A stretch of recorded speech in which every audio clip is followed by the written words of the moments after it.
Testing 1 2 3. Testing 1 2 3. This is who did you boycott today? Thank you, folks, for popping in. This is an unexpected broadcast.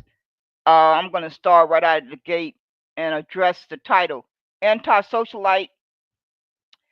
And I met this lady on Twitter and Twitter space that's always in the hallway. So if you want to find it, you can go look for it in the hallway. It's always there.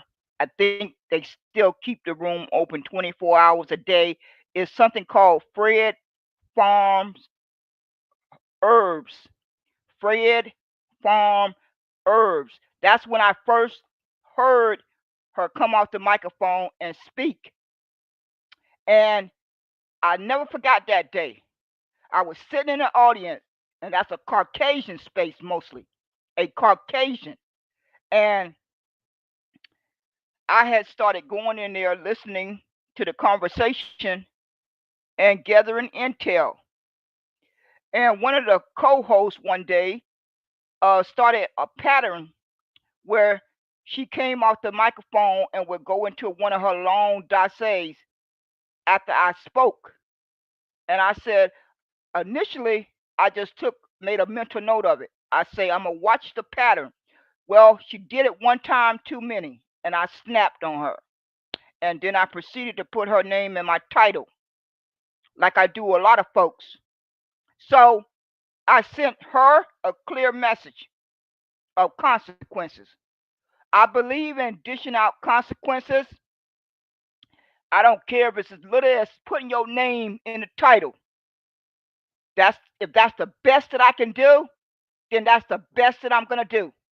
But it's gonna be some consequences if you let the devil convince you to come off of that microphone the wrong way to me. And so that subpar human being decided to do that one time too many. So that's where I met. That's where I heard AntiSocialite voice for the first time. She didn't know who I was. I didn't know who she was.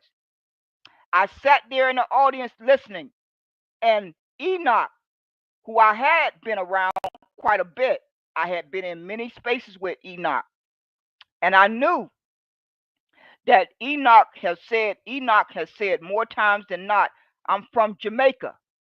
Well, after she got done speaking that day, she hinted that she related to Enoch saying that he was from Jamaica.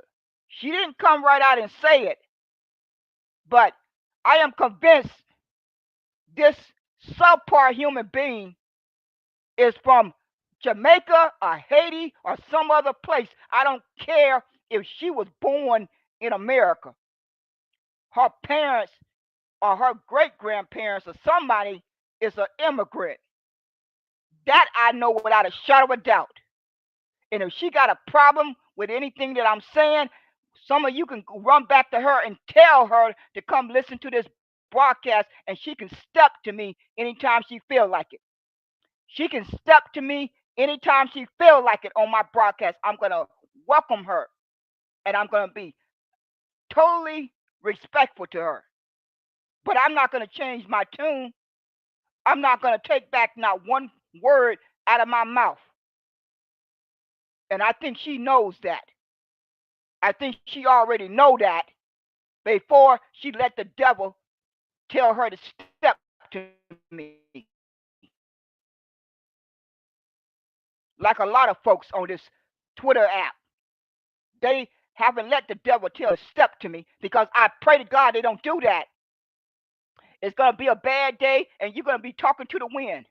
If you come out of your mouth the wrong way, you're going to be sitting there talking to the wind and wait for the wind to answer you. You can go right ahead and knock yourself out, and you can pass out, and you can talk to the wind if you don't step to me the right way. And the reason why I put John Brown in the title along with her, because they sidekicks. That's a weak man. That's a weak male, as weak as they come. As weak as they come, that's a full example of a weak person. He hangs around the great debater. I told you folks on my broadcast, birds of a feather will flock together. Birds of a feather will flock together. You need to constantly say that to yourself as you scroll around to these Twitterland hallways. Just observe who are in the same rooms with each other. Because if you are in a degenerate person's room, that makes you associating with a degenerate person. So something in your personality must be degenerate too. We're going to get down to the nitty gritty here because there's a lot of degenerate folks marching around crying and complaining and talking all day while their enemy is cooking up their demise. They got the luxury to get on these apps and cry all day and complain all day and talk all day while their enemy is constantly working on your demise and my demise, your demise and my demise, and your children and grandkids. And y'all don't seem to care about that. Y'all seem to think y'all on vacation. Y'all on vacation, and y'all think y'all have the luxury to keep getting up day after day and get on the enemy's app and talk to each other and curse each other out and call each other names and think you're doing something. You really think you're doing something when you wake up and spend all that energy to curse each other out and call each other names while your enemy is passing policies and legislation and executive orders for your erasure off the face of the earth. If they're not going to erase you off the face of the earth, they're going to lock you up in a prison. If they don't lock you up in a prison, they're going to find a way to kill you or murder you. But y'all folks have the luxury. Y'all got a lot of luxury on your hands. You got a lot of time and luxury on your hands, and you got so much luxury and time on your hands that you got all the energy in the world to wake up on your enemy's platform while your enemy is making revenue to make more money to harm you. Every single second of the day, you are helping your enemy make money so they can cause you more mistreatment and murder and locking you up. They cannot build the prisons fast enough. They just cannot build the prisons fast enough. And you folks are helping them make the money. And you seem to be happy about it. You seem to be quite content about it. They just building these prisons faster than you can blink your eye almost. But y'all folks look forward to getting up and getting on your enemy's platform and keep on making money for them. Keep on letting that revenue come in. Let that revenue come in. Let that revenue come in. Don't let it stop. Because I'm happy that I'm making money for my enemy. I am overjoyed that I'm making money for my enemy. Every time I click on their app, I'm making money for them. You folks don't even have the backbone to go to another app that's either owned by a person with brown or dark brown skin or partially owned by a person with brown and dark brown skin. You don't even have the decency to do that. You don't even have the decency to do that much. But then you got all the time in the world to cry and complain and talk about what the enemy is doing. You folks call them the white supremacy. Y'all don't know how pitiful you sound every time you say the word white supremacy. You sound downright pitiful and defeated. You sound very defeated and pitiful that the enemy don't even have a gun to your head and you call them white supremacy. They're not even on the app. They're not even in your house or wherever you are, standing right beside you with a gun to your head. But you can't wait to say white supremacy. White supremacy this, white supremacy that, white supremacy this, white supremacy that. When these subpar human beings are not white supremacy, they are evil. They are evil and corrupt and criminals and everything else in the book, but they certainly are not white supremacy. But y'all just been determined to pass that indoctrination and programming down to your children and grandkids. You just keep right on repeating it, and your children and grandkids will grow up thinking that another human being is superior to them. You are doing a thorough job of making sure that your children and grandkids be programmed to think the same way. Is that's what y'all working towards? I think that's what you're working on. I think that's what a lot of you are working on. That's why you can't stop saying that word white supremacy. You should abolish it. You should abolish it and tell each one of those human beings who think they are white, you need to shove it down their throat. If they don't say it out their mouth, why do you feel the need to say it out your mouth? Because from my understanding in my 62 years of being on this earth, and I've been here for 62 years, and my birthday is next month. So if I'm still here, I'm going to turn 63. I'm going to turn 63, and in my 62 years, I have not evaluated or interacted with anyone that's superior to me. Who did you boycott is superior to herself. That's all that I know, and that's all that matters. I'm superior to me. No human being is superior to me. I don't care what that person can do. I don't care how much money that person have. I don't care how much evil that person do. They will never be superior to me. My mother never used that word. My mother never used that word when I was growing up. Thank God for that. Thank God for that, because if she had said that word, I would have remembered it. But my mother did not want to harm her 7 kids that way. She loved her kids too much to say that little pitiful word. It's downright pitiful. Thank God that my mother loved us enough. She loved her 7 kids enough not to damage them in that way, not to damage their programming to think that another human being is superior to you. You already defeated, and you don't even know it. But you show it every day. You folks show it every day. And getting back to AntiSocialite, that sorry human being sat in that room with African Black, always going off on Smooth G. That lady always going off on Smooth G. I tried to bite my tongue. And I'm sitting back and just observing. Because I'm like, okay, I'm not going to interject myself. I'm not going to interject myself. But today was the final straw. I said, I'm going to interject myself.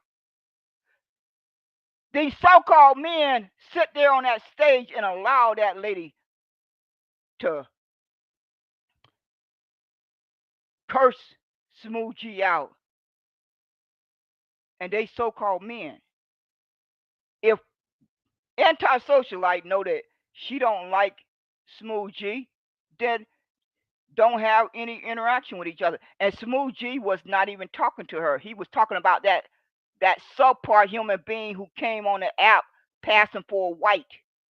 I don't know who she is, but I only managed to catch listening to her a few times, and I cannot remember what she said. I may have her recorded though.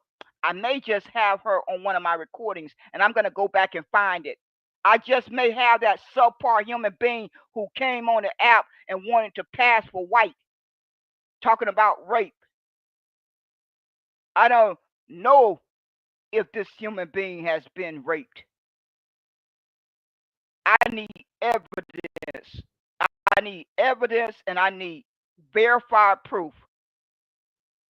If you're going to be brave enough, to come on a social media app and open yourself up and share something that painful, then the least you can do is to provide verified proof of evidence.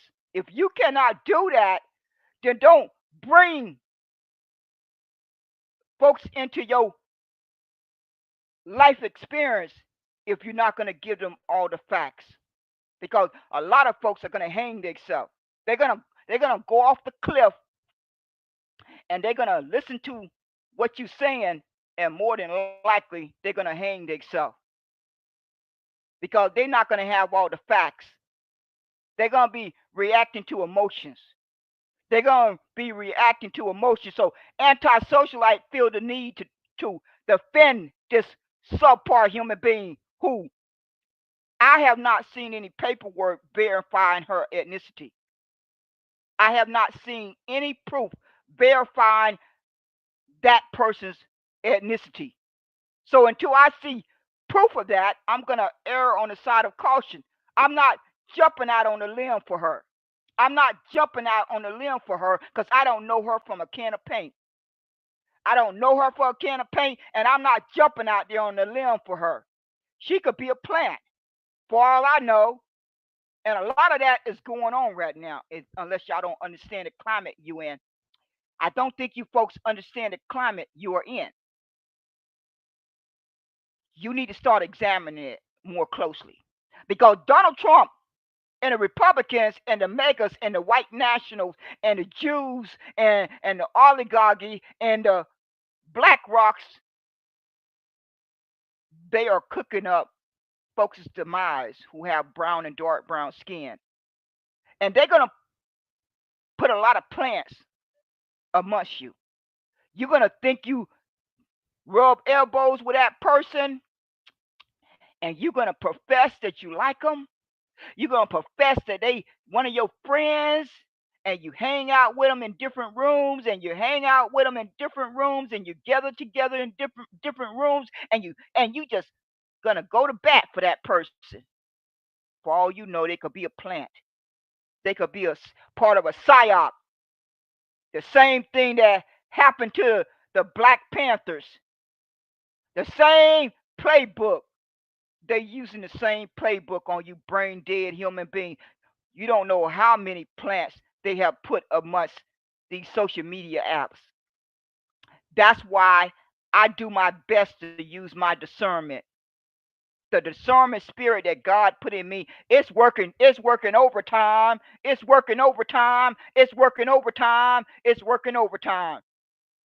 I thank the Heavenly Father for putting that in me because it hasn't been off mark too many times in the 2 years that I've been on Twitter and Clubhouse and fan base.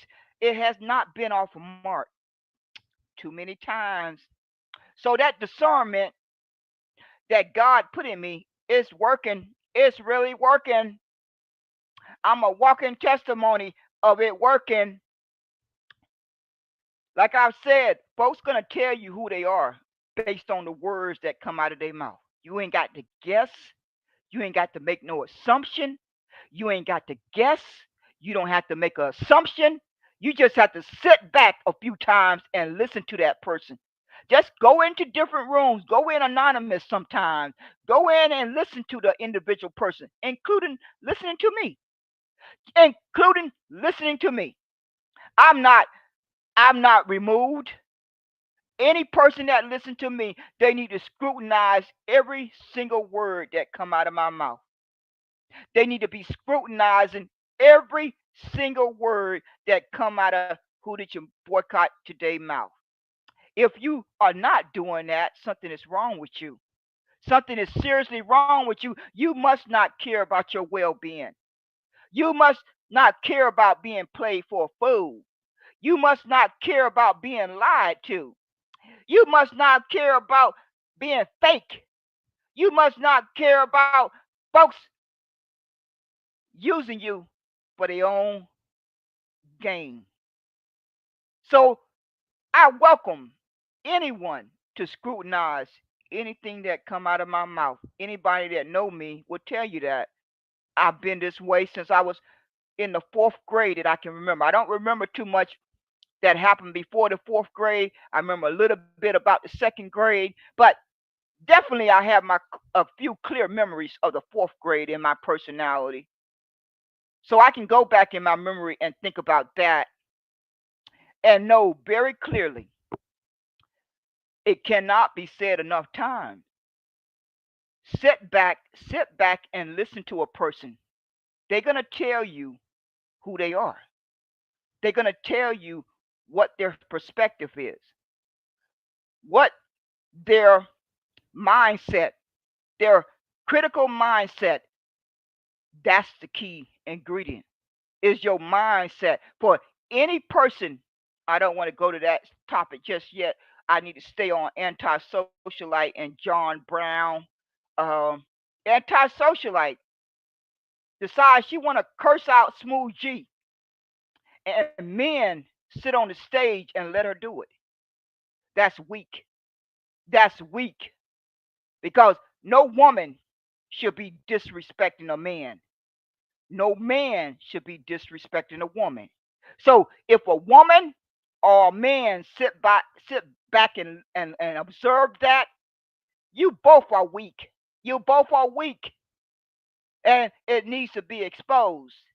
Because if you are sitting on a stage and a woman is going off on a man and you consider yourself a man and she's going off on that man for somebody who is either passing for white or whoever she is, she's going off on him not for a person with brown and melanated skin, but somebody who can pass for white, who I don't have no verified paperwork that this human being is melanated. I don't have any verified proof that this subpart human being is have the same skin tone as myself. So if I'm gonna be looking with my two eyes and I look with my two eyes and that person don't have my similar skin tone, I'm not about to go out on a limb for her. I'm not about to go out on a limb for her. I don't care. That's how America and these demons have done us in. That's exactly how they have done us in. Because all they got to do is send a person in who gonna you're gonna sympathize with them. You're gonna sympathize with them. You're gonna sympathize every time. That's gonna be the hooker. You're gonna sympathize and let them in. Just let them in. Let them in. Open the door and welcome them in. Welcome them in. Welcome, cause you want to sympathize with them. Well, I'm not making any excuses. I'm only sympathizing for the Negro ancestors. Until the Negro ancestors and their descendants are paid for the trauma and scars and hanging and lynching and burning and murder for over 350 years, I don't want to have a conversation with you if you are crying for anyone else. We more than likely don't need to have a conversation, okay? Let's just make it short and sweet. Let's just make it short and sweet. If you don't come from the Negro bloodline, if you don't come from that Negro bloodline, I don't need to talk to you. You need to part ways as quick as your legs can take you. So this subpar human being who came on the app passing for white, anti-socialite, feels that she has to defend her. I tell you, folks will expose themselves. Anti-socialite is Pan-African through and through. She's immigrant through and through. And anyone that's Pan-African and immigrant through and through is my enemy. Because immigration was my ancestors' enemy. See how that worked? You see how that worked? You see how that worked? Go back and do the research and look at all that information of how the immigrants murdered my ancestors. They murdered them. all because they wanted to get a job. They simply wanted to get a job, and they wanted to live their life. They weren't running around harassing anyone. They simply wanted to get a job. And those immigrants that America brought in as a weapon, those very immigrants attacked them, attacked and murdered them. So if you got the audacity to get on a public app and defend immigration, if you got the audacity to get on a public app and defend immigration, I know without a shadow of a doubt, you are my enemy. If you are on a public app defending these multiracial human beings who have dual allegiance, I'm not about to trust you no further than I can throw you. It's not my fault that you are biracial. It's not my fault that you have dual allegiance. It's not my fault. I don't need to jeopardize my safety and being compromised by you all because I want to be sensitive to how you may feel. Well, how I feel is just as important as how you feel. See how that worked? See how that worked? You go talk to your parents. You go talk to your parents and have that conversation with them. It has nothing to do with me. I don't have dual allegiance. I have one allegiance. One. One single allegiance. And that allegiance is to the Negroes who slaved for 246 years. That's where my allegiance align. So if you're not part of that bloodline, we don't have anything to talk about. We don't have one single thing to talk about. And that's okay. If you want to pretend like you want to support what is harming me, then show it with your action. But AntiSocialite and John Brown are my enemy. I'm not stuttering with that. I'm not stuttering. I'm not stuttering.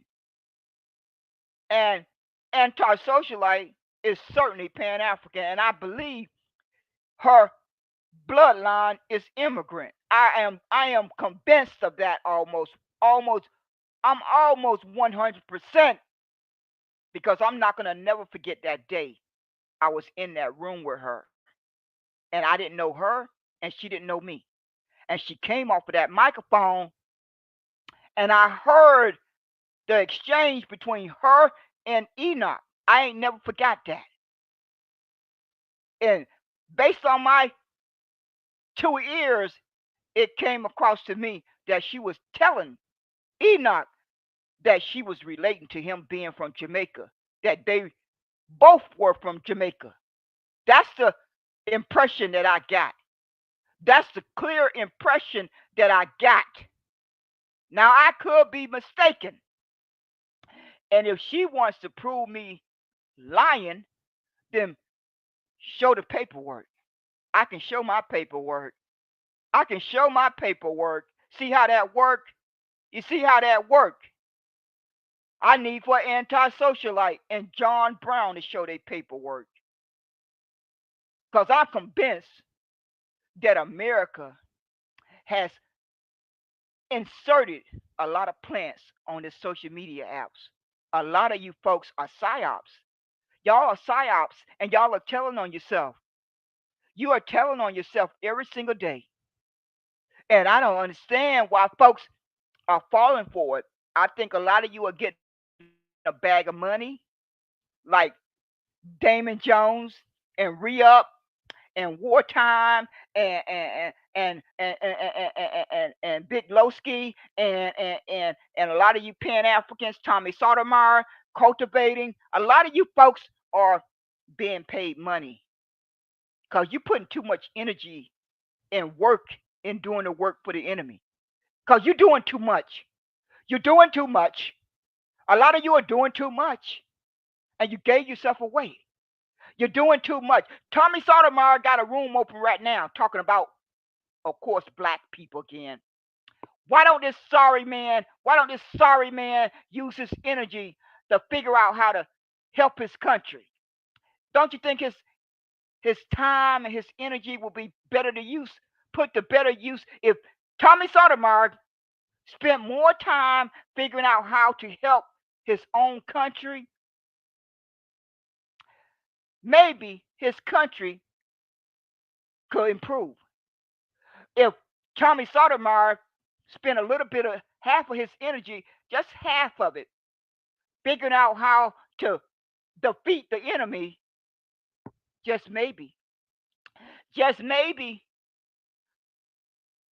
folks with brown and dark brown skin wouldn't have to keep on being murdered and mistreated and locked up in prison, and folks' nation being colonized. I don't think that folks will have time for much of anything else. If they spent more energy on how to defeat the enemy, they wouldn't have time to be talking about other folks'. They wouldn't have time to be crying about Tariq Nasheed and FBA and crying about Tariq Nasheed and FBA and crying and crying and crying. And the hard black truth, that man is going to have a heart attack. The hard black truth is going to have a heart attack. And all the folks whose names are on my little banner, I just pushed the recording button on my phone. It's going to be posted soon. I'm just going to start taking screenshots of all you folks who go into Twitter spaces and be around degenerate human beings. I think I'm going to start devoting a little bit of time to taking a screenshot and recording you degenerate human beings going into different degenerate spaces like Re-Up and Tommy Sotomayor and Cultivating and African Black and all of these Pan-African spaces. Because you are the enemy. You folks are the enemy. But before I get to you, I got to make sure I'm finished with AntiSocialite and John Brown. So AntiSocialite, until she shows some paperwork, she's immigrant. She's Pan-African. And y'all can go run back and tell her she can come talk to me. She can step to me anytime she feel like it. Just send me a DM message and I'll give her an invite to come on my broadcast and get off of her chest anything she want to say. Like I'm doing right now. See, I don't have to deal with no little mute button. I don't have to deal with a little mute button. I don't have to deal with that. I can talk freely as long as I please. I can just talk freely as long as I please.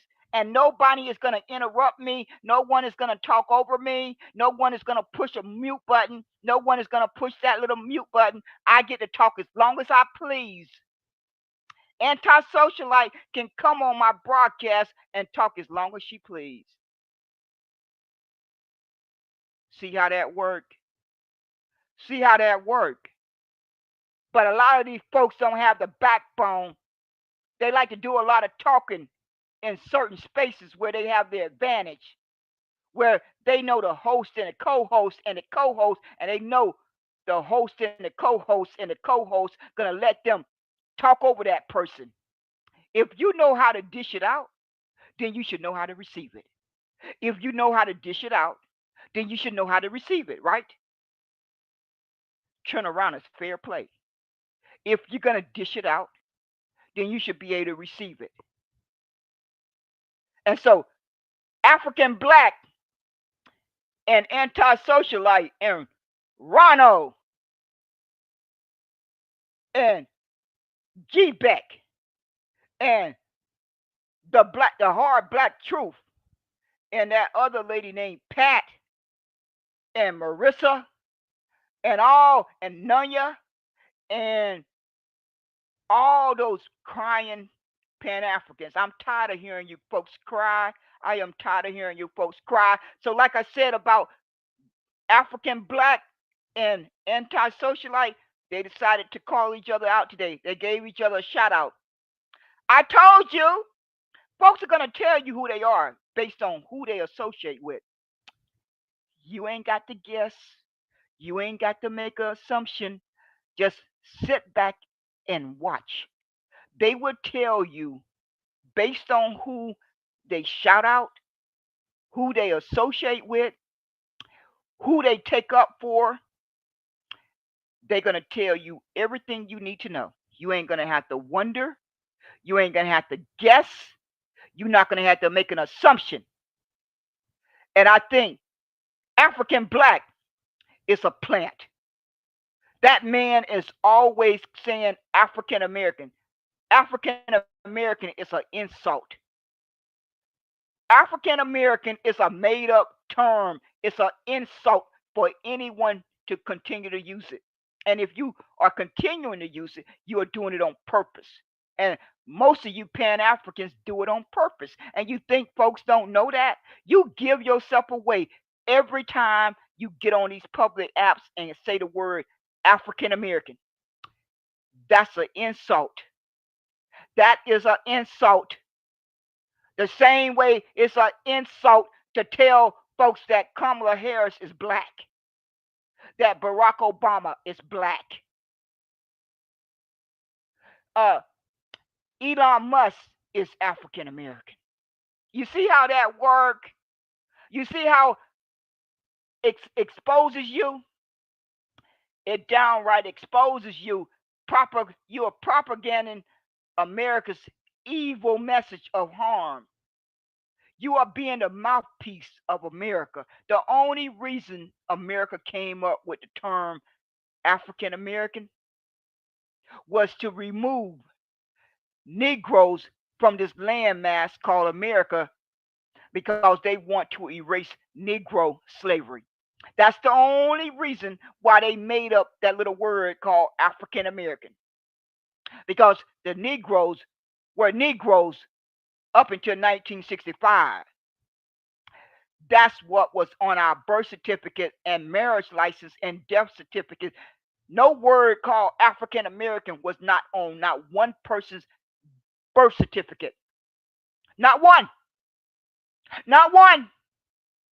So if you know that Negro was on millions and millions and millions and millions of persons' birth certificate, why would you not understand that you are disrespecting human beings by calling them African American? You're doing it on purpose, and you are exposing yourself.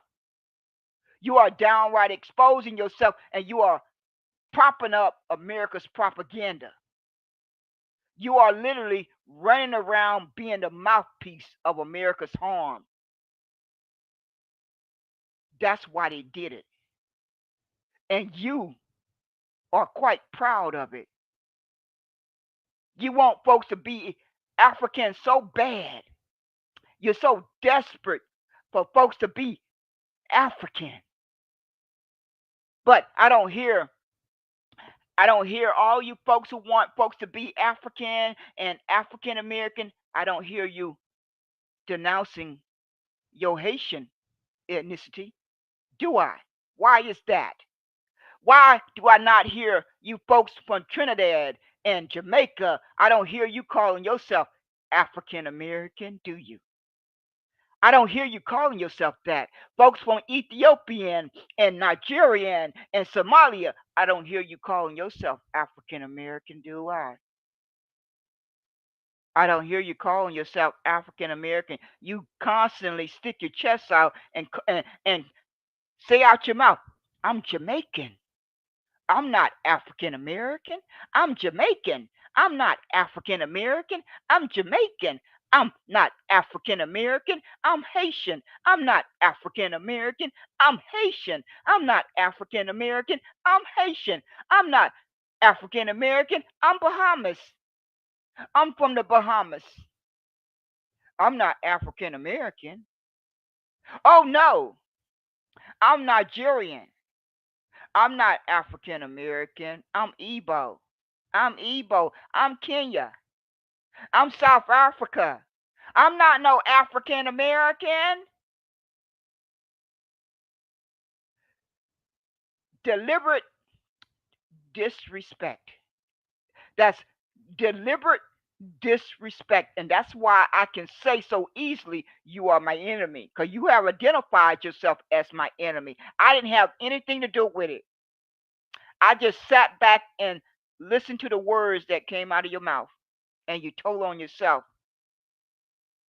So for AntiSocialite and John Brown, they love the Democrats, and anyone with brown or dark brown skin that are caping for the Republicans and the Democrats at this in 2025, you are voting for your own demise. America colonized around the world. America colonized on this landmass. The Negroes are still colonized. The Negroes are still behind enemy's lines. We are still with our two little feet behind enemy lines of America's colonizing. They colonized the landmass called America and genocide the American Indian and the Native Americans. And then you folks with brown and dark brown skin know America has went around the world and colonized and caused destruction. And then you come to America and prop it up. You come to America and champion it. Nikki Barnes, Sandy B, Heartbreaker D, all you brain dead folks in that bad Democrat space, you folks wake up day after day and champion the Democrats. With every word that come out of your mouth, you are championing your own demise. You are championing, excuse me, you are championing your own demise. And you are championing my demise. Because if you had a small little brain, if all of you with your loud voices had a little small brain, you would just simply gather your numbers, and threaten the Republicans and the Democrats. If you cared about your existence, because you are outnumbered. You are outnumbered. You are outnumbered. So why do you champion so hard for your own demise? But they like to run around here and say everything is done by policies and legislation. Yes, is it? Yes, yes, yes. That part is true. The enemy do control that, and we're outnumbered. But I don't need to champion them voting and passing policies and legislation for my demise. I don't need to wake up day after day and champion that. I don't need to do that. All I need to do is sit on the sideline and gather my numbers and threaten both of them.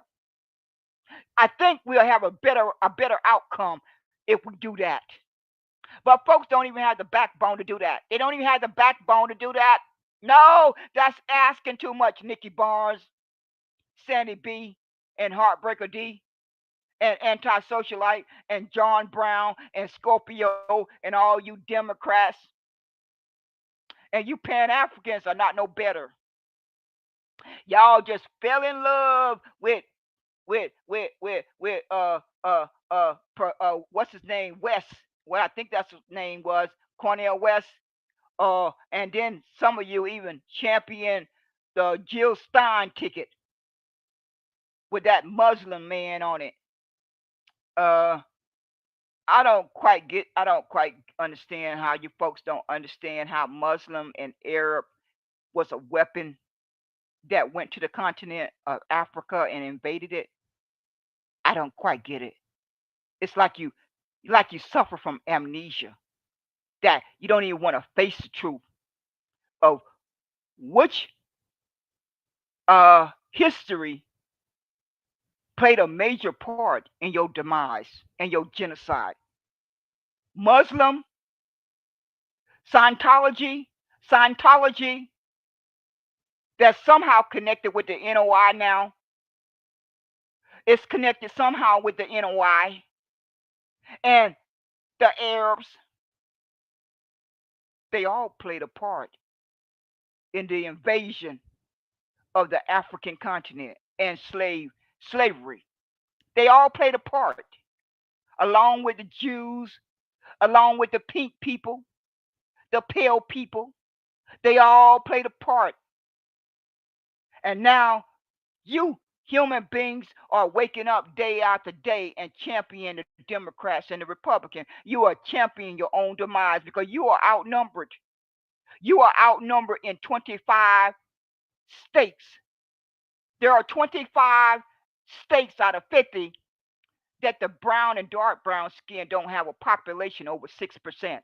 Let's all say it together. All say it together that the brown and dark brown skinned human beings wake up and they don't have a population in 25 states out of 50. It's less than 6%. And the other 23 out of the other 25, we can say 25 maybe, that we only have about 8 or 10 that we have a large population in. About 8 or 10. That's about what the count comes down to. So if I know that I'm at a disadvantage, I'm not going to wake up day after day and champion my enemy. Why would I do that? Why would I get on a public app and cry over them? Why would I cry because they lost election? Why? Why? No, I should be spending my energy gathering my numbers and threatening both sides because I'm outnumbered. I should be threatening both sides with my numbers and try to do as much damage to either the Republicans or the Democrats if they don't pass policies that favor my existence. If they don't have the motivation to do that, I'm just going to send them a clear message to have the motivation. If they choose not to have the motivation, then I'm just going to threaten and follow through with my threat. See how that work? You see how that work? But folks can't do that because they care about their own self-interest.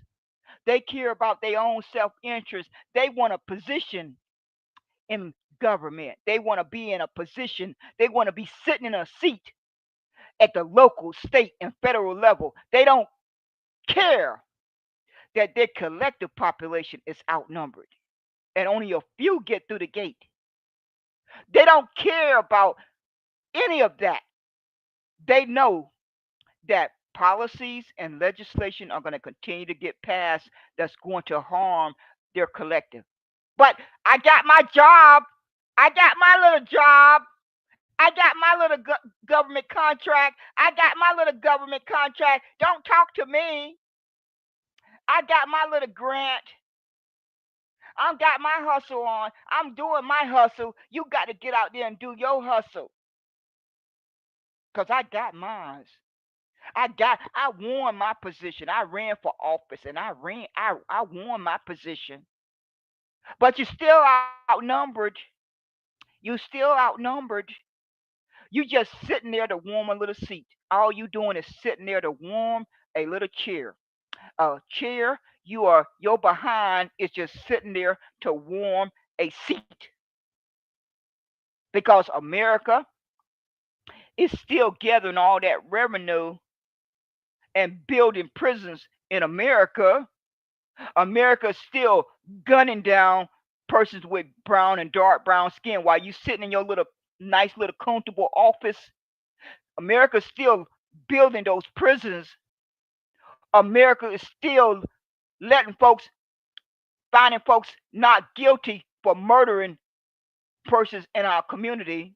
They're still doing that. They're still starving us out. They're still starving us out because inflation and price gouging, they're going to either starve you out or they're going to murder you or they're going to lock you up if you don't die a natural death. Those are going to be your fate. You're either going to die a natural death or you're going to get starved out or you're going to get murdered or you're going to get locked up in prison. Did I miss anything? Did I miss anything? While you got your little comfortable government contract, while you got your little comfortable job, none of that's stopping.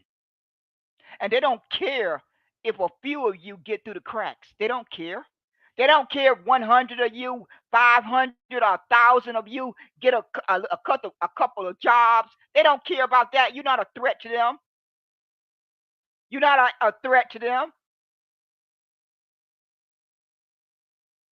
That's why, if you really cared about your existence, you should not be telling the Republicans or the Democrats whether you're going to vote for them. You should not be championing them on a public app. You should not be cursing folks out because they don't think Kamala Harris is not black. You should not be doing that. You should not be embarrassing yourself that way. You should not be embarrassing yourself. Kamala Harris is fine. Kamala Harris is going to be fine if folks think she's not black. See how that works? Kamala Harris' life is comfortable. Kamala Harris don't have a worry one day or 1 second in her life. But you folks still feel the need to go back and forth with folks that she's not black. She's not black. She's never going to be black. Because, first of all, nobody is black. No human being is born into the world black. That's the first thing. That's the first thing. Black American is another term that was made up in 1966.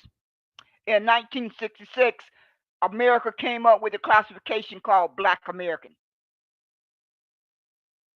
Because you can go over to Google and search for it.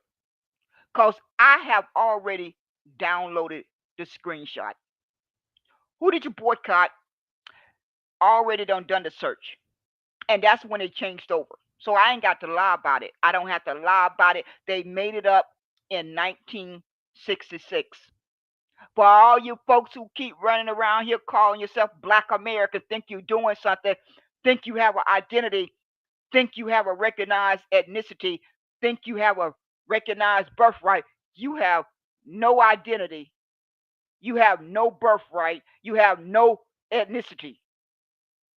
Because you cannot have a birthright from a made up classification. That's foolish. That's downright foolish. But see, at least Negro is a true bloodline, and America know it. That's why they're trying so hard to erase it. Because Negro is a true bloodline on this earth. The Jews know it. Putin of Russia knows it. And a Pastor Darby knew it. And many other folks know it. But we got folks running around here telling folks that Negro is a race. Oh no, Negro is a bloodline. That's what threatens America. America's not threatened by the word Black American. Go do the research. J. Edgar Hoover told America before many of us were born, when the question was asked to him, J. Edgar Hoover, what is the greatest threat to America? J. Edgar Hoover, will you please tell the world what is the greatest threat to America? And J. Edgar Hoover said, the greatest threat to America is Negro unity. Let's all say it together. The answer was Negro unity. Negro unity. Negro unity. Did I say black anytime out my mouth? Did I say African American? Did I say freedmen? Did I say ADOS? Did I say FBA? No, I did not.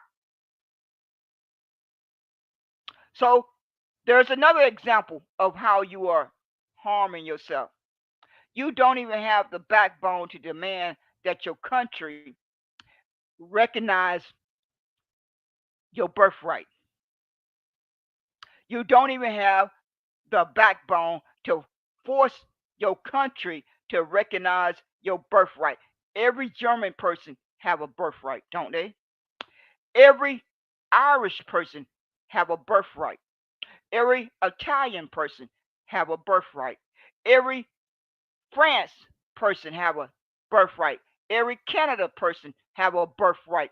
Every Jamaican have a birthright. Every Haitian have a birthright. Every Bahamas have a birthright. Every Ethiopian have a birthright. Every Nigerian have a birthright. Every South African have a birthright. Every Igbo have a birthright. Only human beings that don't have a birthright are ones running around calling themselves Black American and African American. Do you think that's fair? Do anyone think that's fair? I would just kind of like to know. I would just kind of like to know why everyone else get to have a recognized birthright, but Black Americans and African Americans don't. Why is that? Why? Because America's evil. That's why America has shown you their track record. They're evil. They made another human being a slave in 1619. That blood is going to stay on America's hands until God deal with America for that evil. That blood is going to stay on America's hands, and everybody who ever participated in making another human being a slave, whether they was in America or around the world. See how that worked? See how that worked? When you do evil, when you participate in evil, you are going to answer for it. So every human being that took part in making another human being a slave, they are going to answer for that. The same way Reverend Damon Jones is answering for his guilt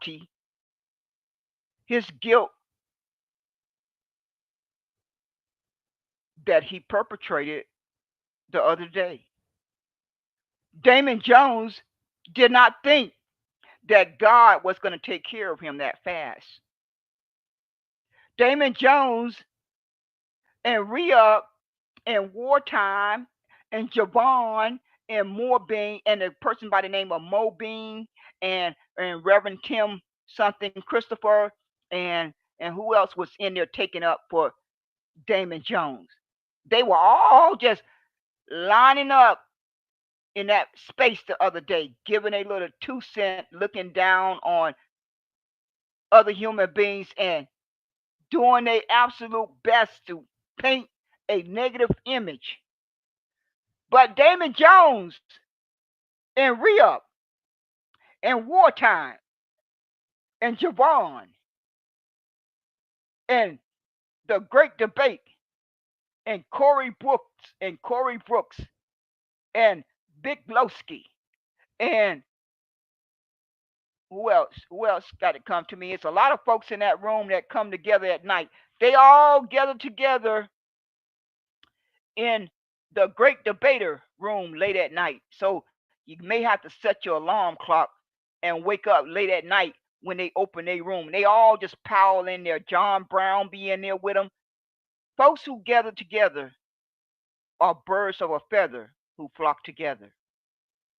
Birds of a feather who flock together. I put the Great Debater, and I think I put Corey Brooks. I may have missed him. I got to make sure that I have to go back and double check. I think I have missed that man, Corey Brooks,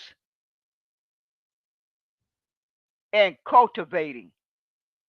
They gather together because they have something in common. They flock together because they birds of the same feather. They are birds of the same feather, so they flock together with each other with Tommy Sotomayor. They host and co-host with each other. They host and co-host with each other because they know they have something in common. So I am going to download this recording that I just made for Tommy Sotomayor Twitter space, and I'm going to put it on blast. Because folks need to start taking responsibility for the human beings that they hang around, that you choose to associate with, that you choose to be around. Because if those degenerate human beings are not ostracized and folks gather around and associate with them, they think they're not doing anything wrong. They think they're not doing anything wrong because folks want to come around them. In society, for a society to function properly, all of us have to be held accountable for our actions. All of us have to keep each other in order. We have to check each other. Because if we don't and let it fall to the wayside, then society is going to slowly go downhill. And all of us are accountable for that.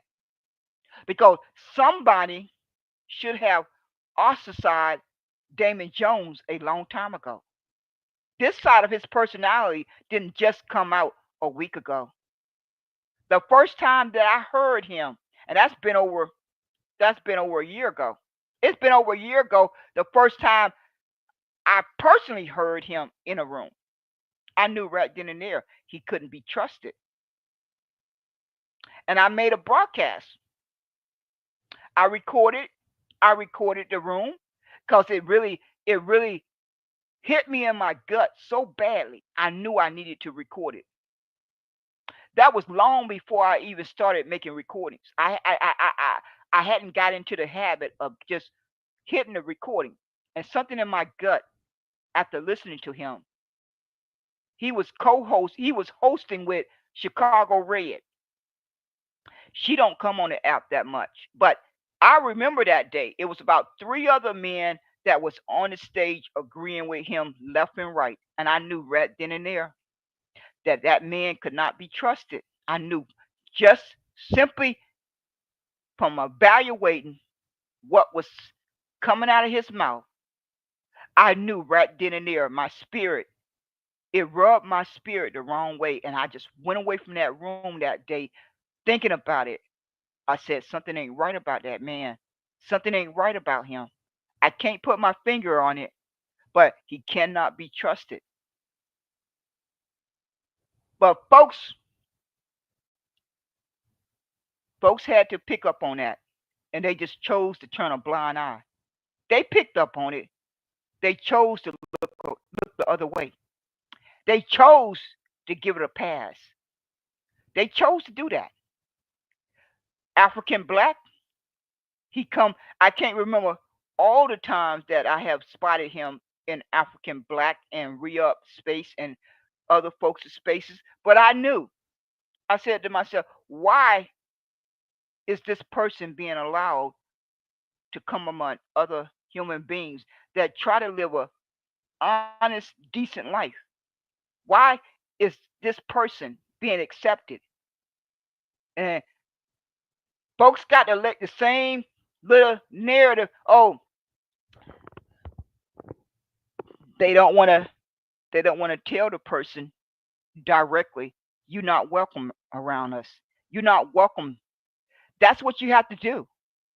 If you want a functioning society, you cannot make individuals like that feel comfortable. You cannot do that. You cannot do that. You cannot do that because then you are going to be responsible for their actions. Because in society, if evil is made comfortable, then evil is going to run rampant. If degenerate is allowed to run rampant and made comfortable, then it's going to do that. And it's going to impact all of us in one way or another. The same way that evil do. The same way that evil eventually impacts all of us in some direct way. That's the same thing with degenerate. It's not a whole lot of difference. It's not a whole lot of difference. I know a lot of folks. I know Re-Up and Sir Major and Damon Jones in wartime, they knew about each other's personality. They knew about the dirt on each other. They knew that. And they took up for each other. They took up for each other. They supported each other's in rooms that they went in together. It wasn't an accident. They knew. More than likely, they knew. Same thing with that person by the name of Gibson, Derek Gibson. I haven't seen him around. I haven't heard his voice because I don't go into many rooms anymore. I don't go into many Twitter spaces unless I'm going in anonymous to gather my intel, and do my reconnaissance. I have to do my reconnaissance on you individuals because y'all folks are a threat to me. You folks are out there in society somewhere and you are posing a threat to me. And I have to gather my intel and I have to scroll around and do my reconnaissance on you. Because no matter where you are, you pose a threat to my well being. And since you do, I am going to continue to keep my antenna up. Yeah, I'm going to keep that antenna up until I'm 6 foot in the grave. Until I'm 6 foot in the grave, that's the only time that antenna is going down. Yes, Lord. I've already talked about the DNC party and the Republican Party. And for all folks who keep on championing the Democrats and the Republicans, I'm going to say one more time, unless you are gathering your number count and threatening the Republicans and the Democrats, ain't nothing going to change. Because the Republicans and the Democrats know they got you outnumbered. They know the numbers better than you do. Because you don't even bother to spend any time organizing and gathering your numbers. So you are already at a disadvantage. You folks wake up day after day and talk all day, and nobody is opening rooms to gather a number count and try to get a total. And then your enemy is going to observe that you are gathering your numbers, and then they're going to take you serious. That's when they're going to start taking you serious. Then all of us can be a little bit safer. Then all of us can maybe be a little bit safer, but that's asking too much. That's asking too much. Folks are having too much fun cursing each other out. Folks are having too much fun caping for the enemy. Folks having too much fun being played for a fool. They being played for a fool. They just having too much fun. They having too much fun thinking about their IOU. I'm going to get an IOU. Somebody going to give me an IOU. Someone is going to give me an IOU. Someone is going to give me a bag of money. Someone is going to give me a job. I'm going to get one of those political positions. I am going to keep getting my invites from the Republicans and my invite from the Democrats. That's very important to me to have that connection. It's so important for me to have that inside connection because if I don't come out here and champion for them, they may not continue to send me that invite. I don't want to. I don't want to be left out. Nikki Barnes, Sandy B, Heartbreaker D, AntiSocialite, John Brown. You folks, are you collecting a bag of money? You have to be collecting a bag of money because if you're not, I can't see any reason why you're not threatening the Republicans and the Democrats. You should be able to show the Republicans and the Democrats that you have 1 million or 5 million or 10 million persons in a database or email list. That's what you should be able to do. You have already wasted 4 months. The election was in November. What have you done since the election? What have you folks done to gather your number count since November? Have anyone done anything but get on a public app and cry all day and complain all day and talk all day while your enemy is raking in revenue. Your enemy is raking in money every second of the day. They are raking in that money and they're using that money to go around the world and cause wars and destruction. It costs a lot of money to have wars. It costs a lot of money to wage a war. It costs a lot of money to colonize folks. It costs a lot of money to cause destruction. It costs a lot of money to build prisons. It costs a lot of money to build those prisons. It costs a lot of money to cause folks to get evicted. It costs a lot of money to cause folks to go hungry. It costs a lot of money for folks to get murdered. While you folks are comfortable, I want y'all to be quite comfortable.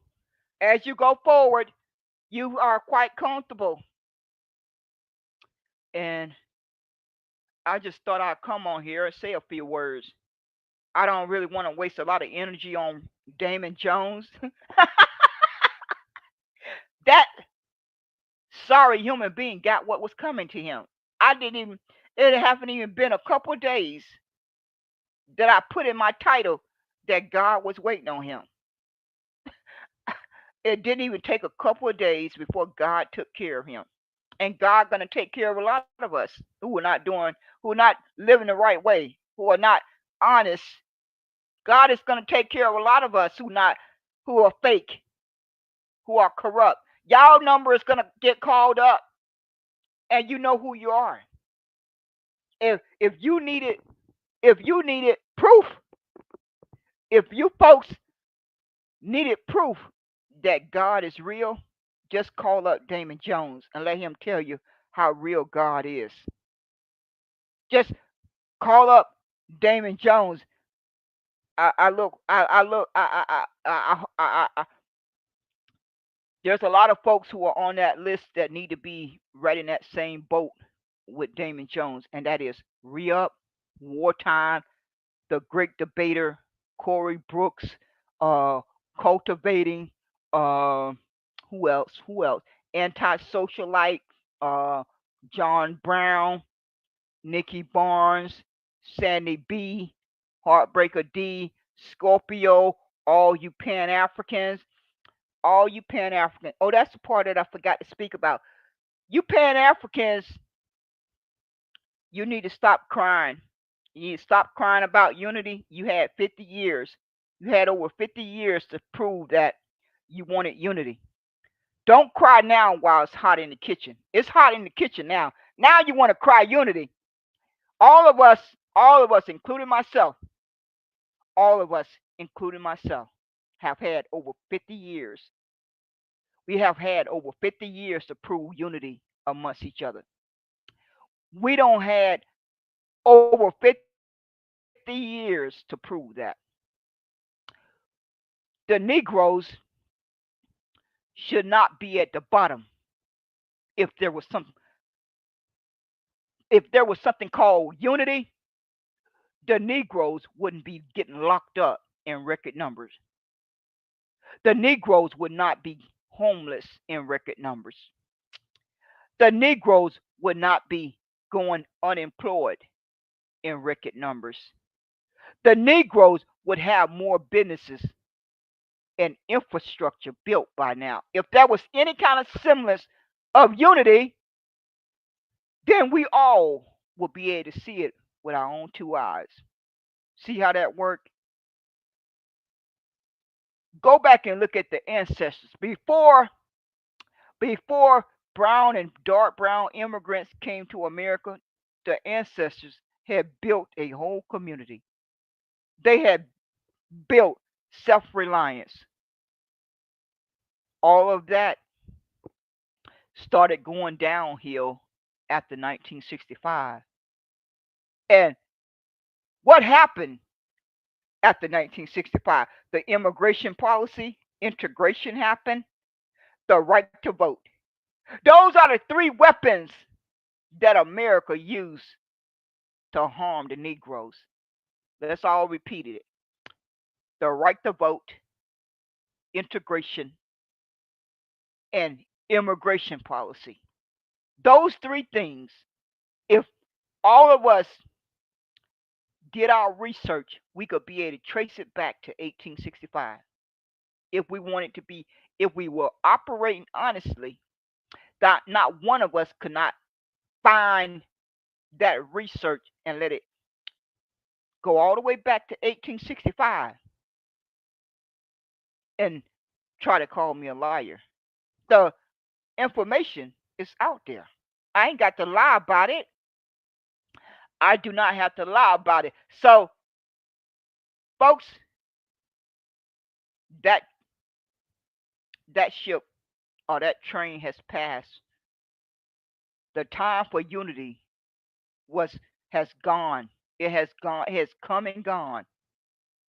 Folks can't cry about unity once things get hot in the kitchen, cause then folks can't know to trust you.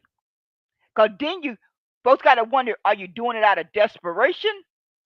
Are you doing it out of? Are you doing it to get a leg up? There's gonna be a lot of questions there. There's gonna be a lot of concerns.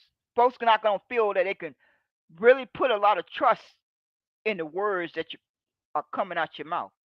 Cause each one of us have had 50 years. 50 years. For me, I really cannot sit on this broadcast and tell you that I have had any interaction with immigrants with brown and dark brown skin. They don't, I don't be around persons like that. It's not like I go out my way not to be around them. They just have not been around where I have lived. I'm just going to be frankly honest with you. I primarily lived in the South, and the places that I have lived, they were not living in those areas. If they had been, I would have certainly wanted to get to know them. But I just never had any interaction with them. So I really am speaking to the ones who have grew up around each other. I didn't grow up around immigrants. I did not. I grew up around persons that were descendants of Negroes. That's who I grew up around. Now, there's some I remember when I was growing up that persons would come from New York down to North Carolina during their summer breaks, and that's the only memory that I have of being around anyone outside of my neighborhood of persons that had my own skin tone. They didn't they didn't talk with an accent. They didn't it didn't seem like any person that I was around all the time was an immigrant. It Because each of us, we have our own individual personalities. And I just never grew up with anyone that was from Jamaica, Haiti, or the continent. I just never did. I think I remember when I really go try to go back in my memory in the military. I think I may have encountered a couple folks in there, but even in there, I don't have a clear memory of having a daily interaction with persons that may have been from the continent and other places. There were a few. I just cannot remember them clearly because most of my assignments, I would go to assignments where the longest assignment that I had was in Berlin, Germany, where I stayed 3.5 years. Everywhere else I went, I would go for 1 year or 18 months or 2 years. I never stayed any place longer than that. It was unusual to stay in a place longer than 2 years. If you stayed on assignment longer than 2 years, it had to be a reason for it. But I only had one assignment like that. Everywhere else I went, I only stayed for a year and a half at the most, a year and a half. And so I didn't get a chance to come across persons from Africa or Jamaica or Haiti, they just never crossed my path. If they had, I would have certainly have been nice and kind and respectful to them. I more certainly would have went out my way to try to get to know them, but I just never had that opportunity. I never had that opportunity.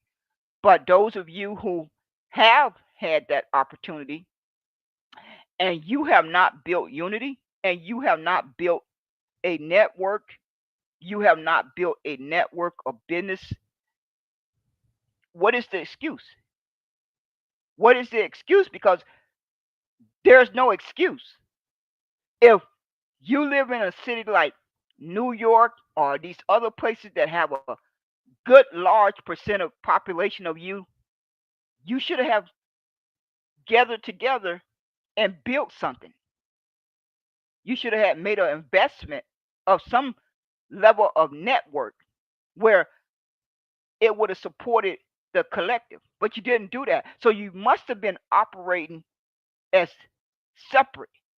Because if you were not operating as separate, then there will be proof of that in place already. That will already be in place because it's been over 50 years. It's been over 50 years. So I should be able to get on an airplane and fly to New York and go be travel around and see a mixture, a mixture of individuals of different ethnicities working side by side with each other. I should be able to tap into a network because we certainly know that New York has always been a mixture of different ethnicities. There should already be an infrastructure in place in New York. That should be the headquarters of the network because that's where the largest concentration of the different ethnicities have lived and gathered together. That should already be in place. Folks shouldn't have to be getting on a public app crying in 2025 about unity. They should be able to look around and see it. They should be able to walk out their door or get in their car and drive around or walk around and see proof of it. They shouldn't have to be getting on a public app on YouTube and Clubhouse and Facebook and Twitter and Instagram and cry about unity. It should already be in place. All of us should be able to see it. We should be able to walk around or drive around and see it. Because it's been 50 years. It's been 50 over 50 years. So it's got to be a reason why that's not in place. It's got to be a reason why that is not in place. And the Negroes, I'm going to speak for myself, the Negroes are at the bottom after their ancestors carved out 246 years. And they don't deserve to be at the bottom while everyone else has had a chance for a better life. Do that. Is that fair? Because it's not fair. But folks want to get on a public app and cry about unity. No, you don't have time to be crying about unity. Not one of you Pan Africans should spend one tear or open one Twitter space and cry about unity. You should be boycotting.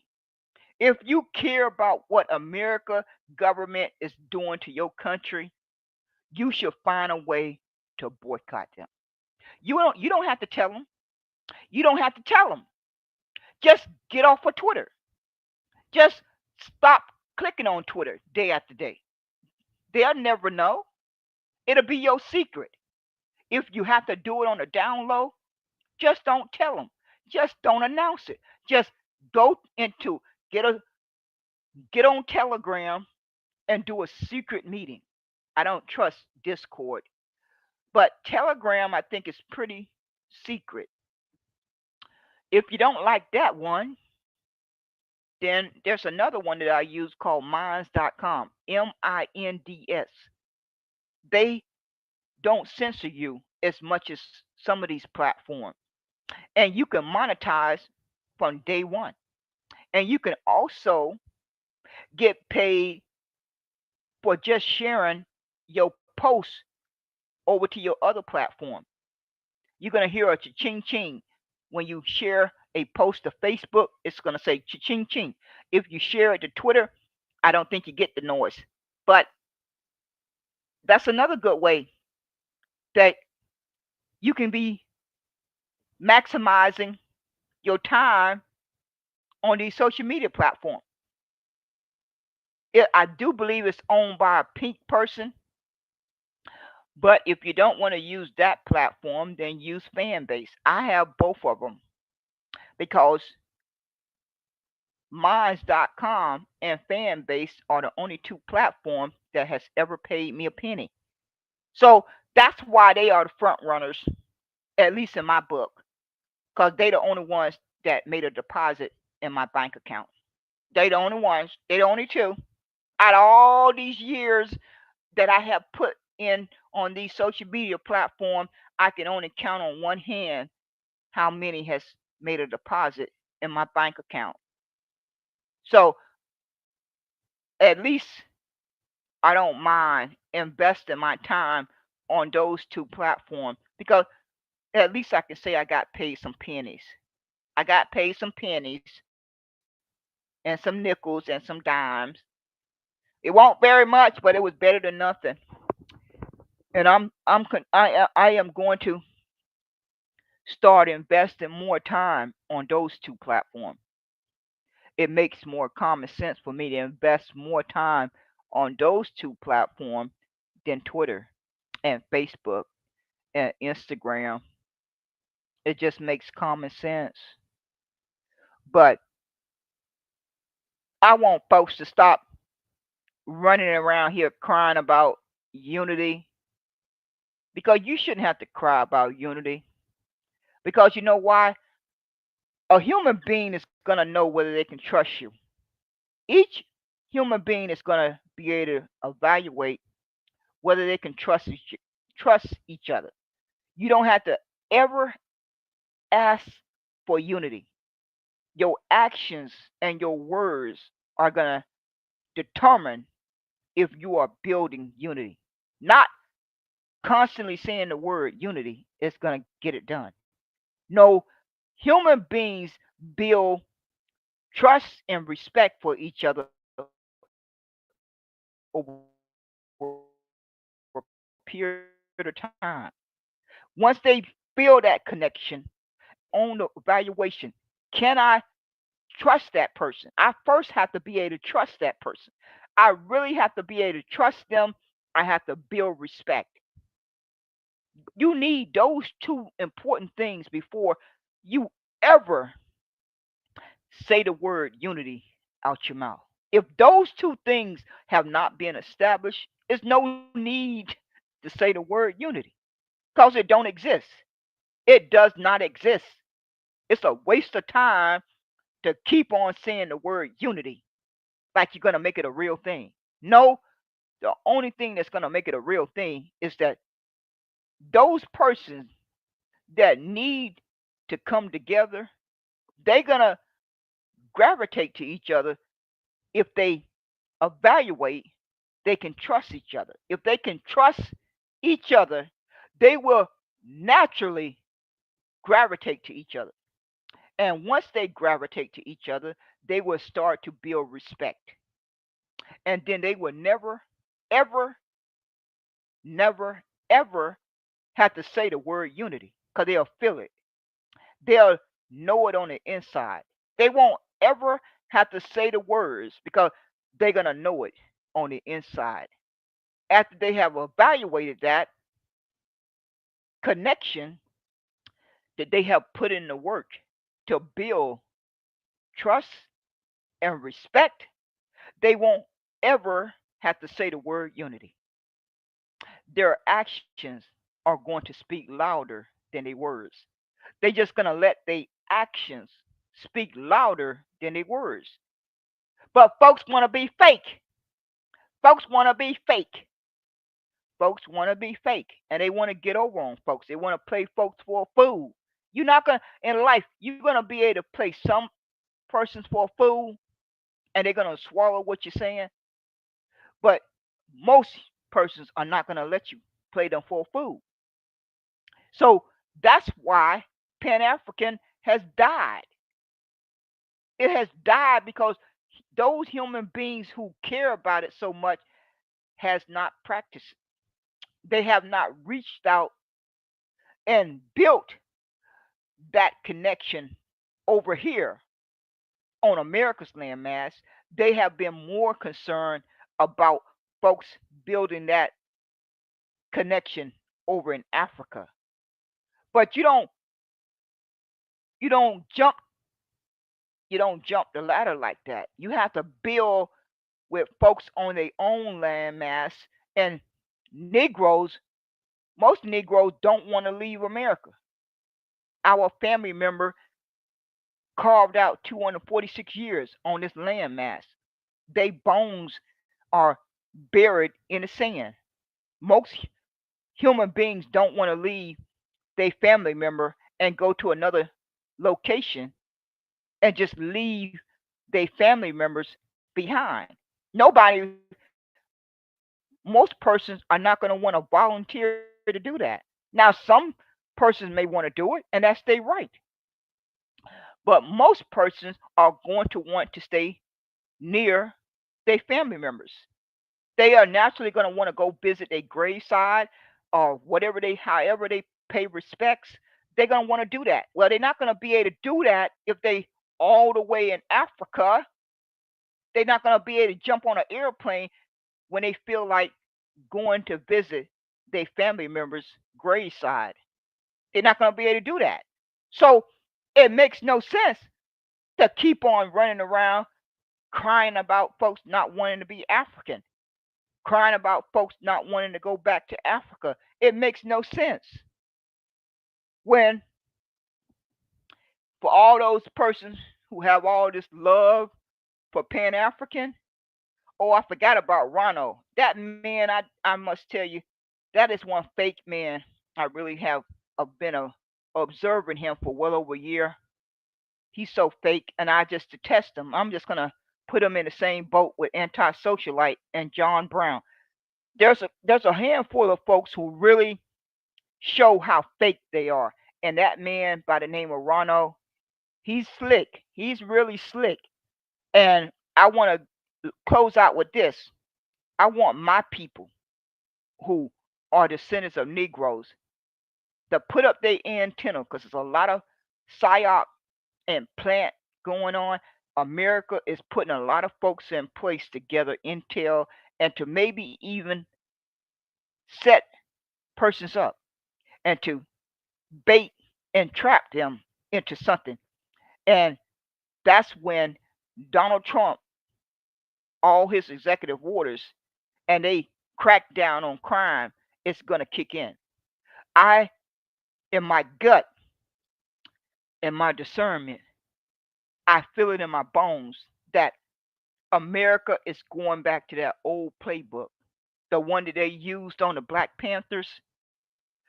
I would advise persons to put up their antenna because I'm not trusting anyone who's running around here crying Pan African. I'm not trusting anyone who's caping for the Democrats and the Republicans. I'm not trusting anyone who's degenerate. It's just not going to happen. Just not going to happen. I'm going to look at your character. I, that's the number one thing that I'm going to be observing, your character and who you hang around with, who you choose to associate with. That's going to help me make my evaluation. I'm not going to trust you unless I can evaluate based on your character and how your mindset and your perspective aligns and who you are associating with. That's going to really help me evaluate whether or not I need to identify you as the enemy or someone I just don't associate with. But you can bet your bottom dollars. I'm constantly doing my evaluation. I am constantly doing my evaluation of who is hanging out with who. Because we all did it when we were growing up. When we were in elementary and junior high school and high school, we only hung around with persons that we had things in common with. We all remember that. It's nothing new. It's not new at all. I don't know why folks want to pretend like it is, but that's exactly what we did when we were in elementary. That's exactly what we did when we were in junior high school. That's exactly what we did when we got to high school and when we grew into an adult. It's nothing new. So if I see individuals going into Tommy Sotomayor's room, I know I don't want to associate with those individuals. I'm gonna start writing all of their names down on my notepad. I'm just going to start putting their names on a notepad and keep on moving. That's what I'm going to do. I'm not going to have to spend a lot of time doing it because the same old folks going to go in there. It's going to be a lot of pink people and a lot of pale people and a lot of folks who take great pride in talking down on brown and dark brown skin person. It should not be one person on this earth, not one person with brown and dark brown skin talking down about another person with brown and dark brown skin. Not after the enemy has colonized and caused destruction to all of us. See, that's one way that you could show that potentially our mindsets are in alignment. Because your mindset is not in alignment with me if you are on a public app talking down about another person with brown and dark brown skin. I already know that. I already know that I have to really be careful being around you or talking to you.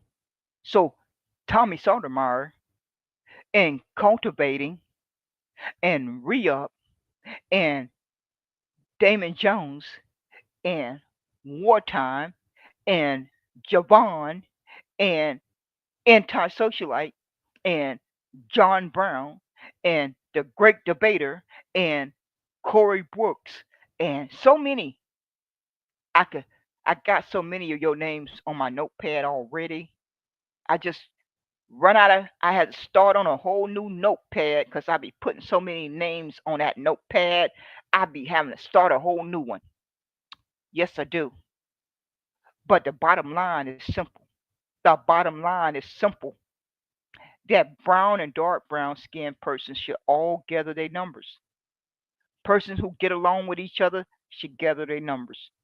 Persons who like to operate with favoritism, all of those persons who operate with favoritism, they should gather their numbers.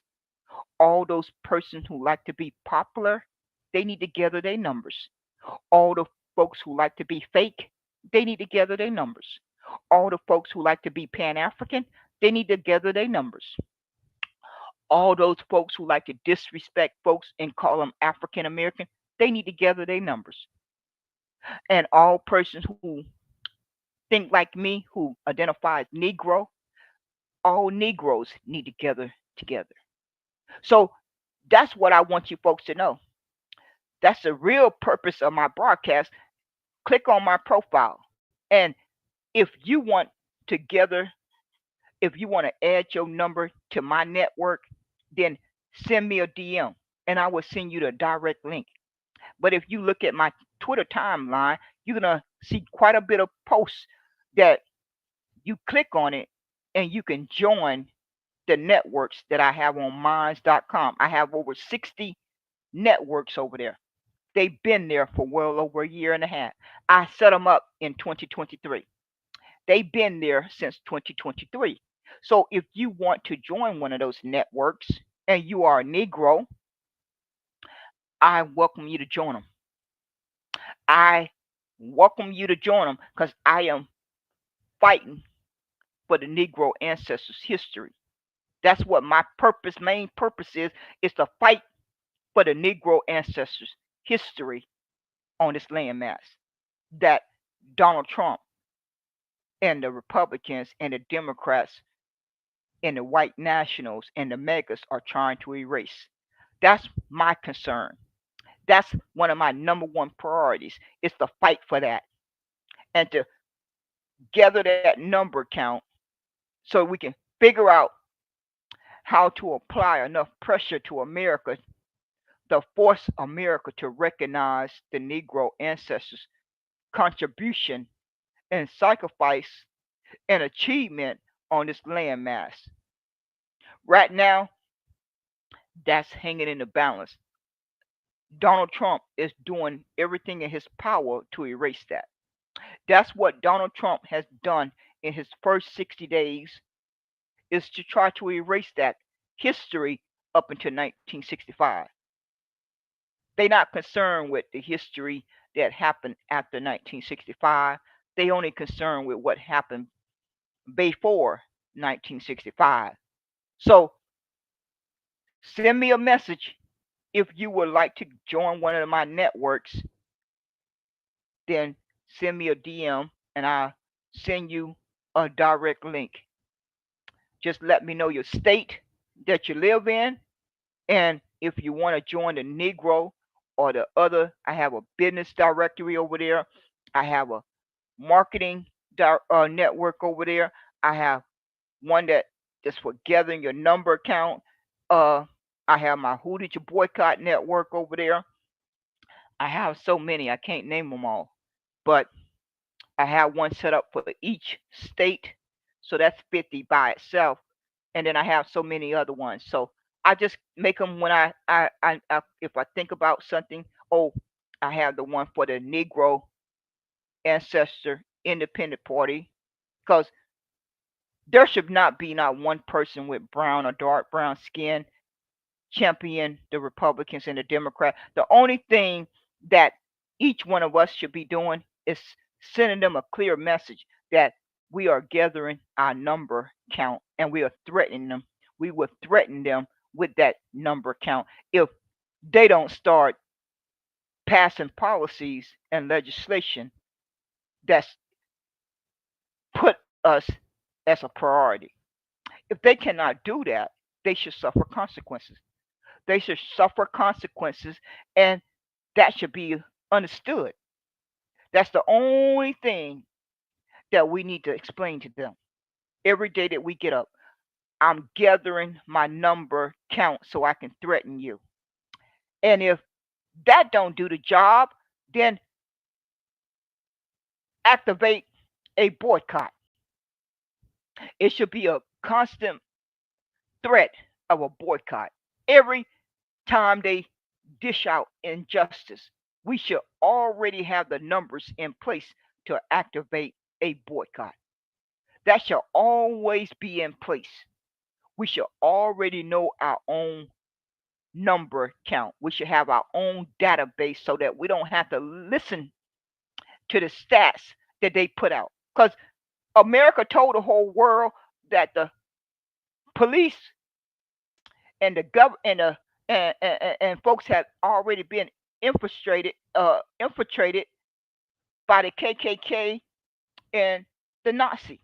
They already told on themselves that their police force had already been infiltrated by the KKK and the Nazi. So if the country that you live in told you to your face that the police force was infiltrated by the KKK and the Nazi, why would you believe anything that they provide?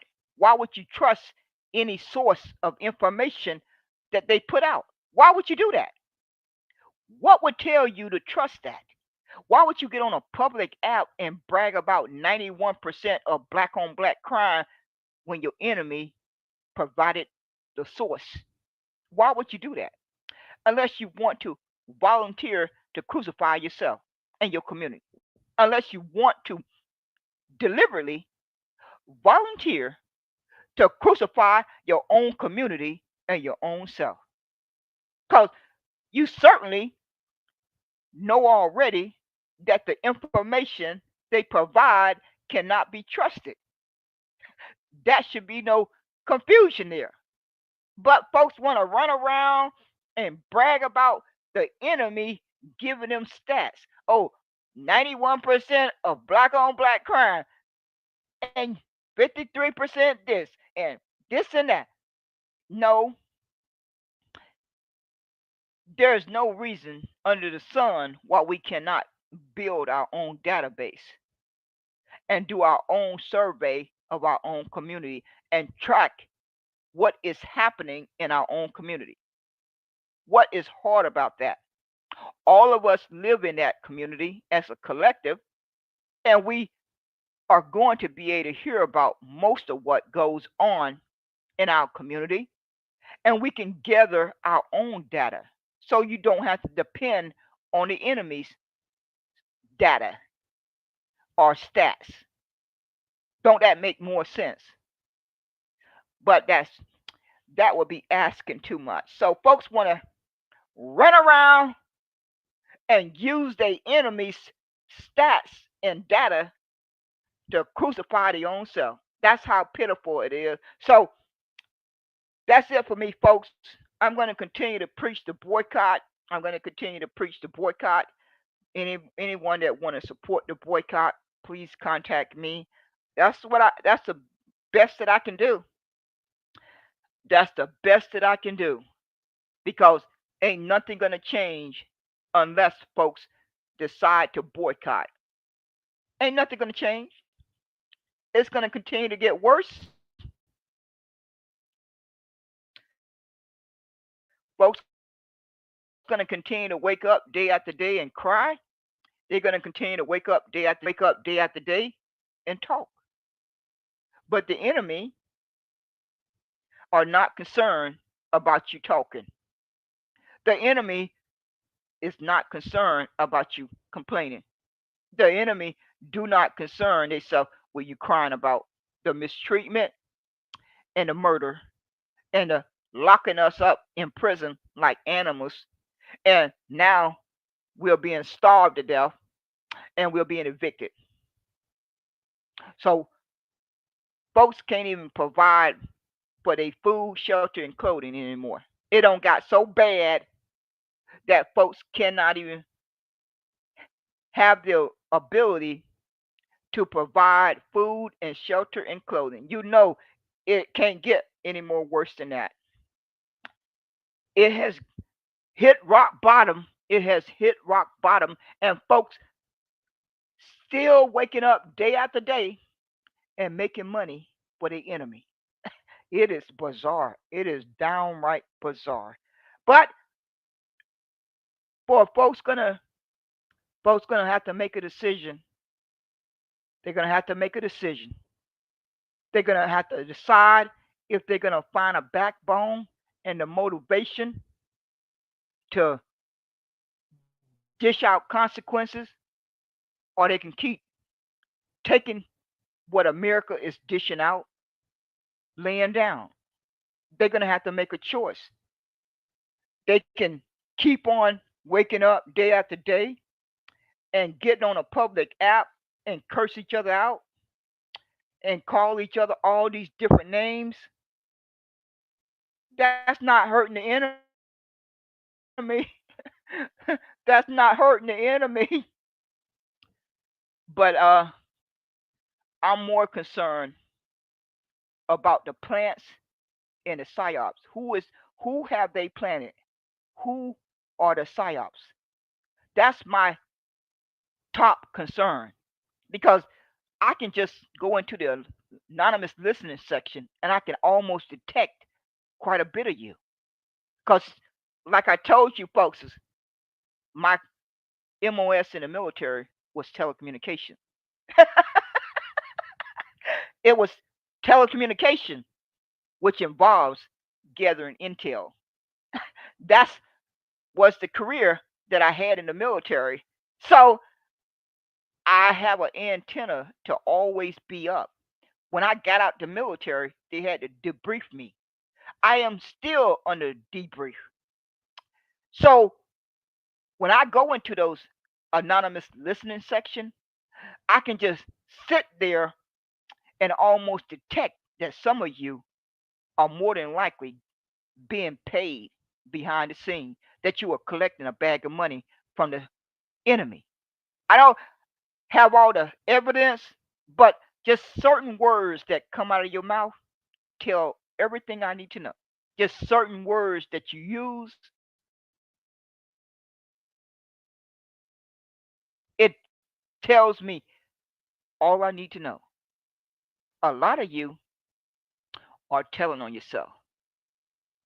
A lot of you are telling on yourself, especially you Pan Africans, especially you ones who are running around constantly saying African American. A lot of you who are crying about immigration.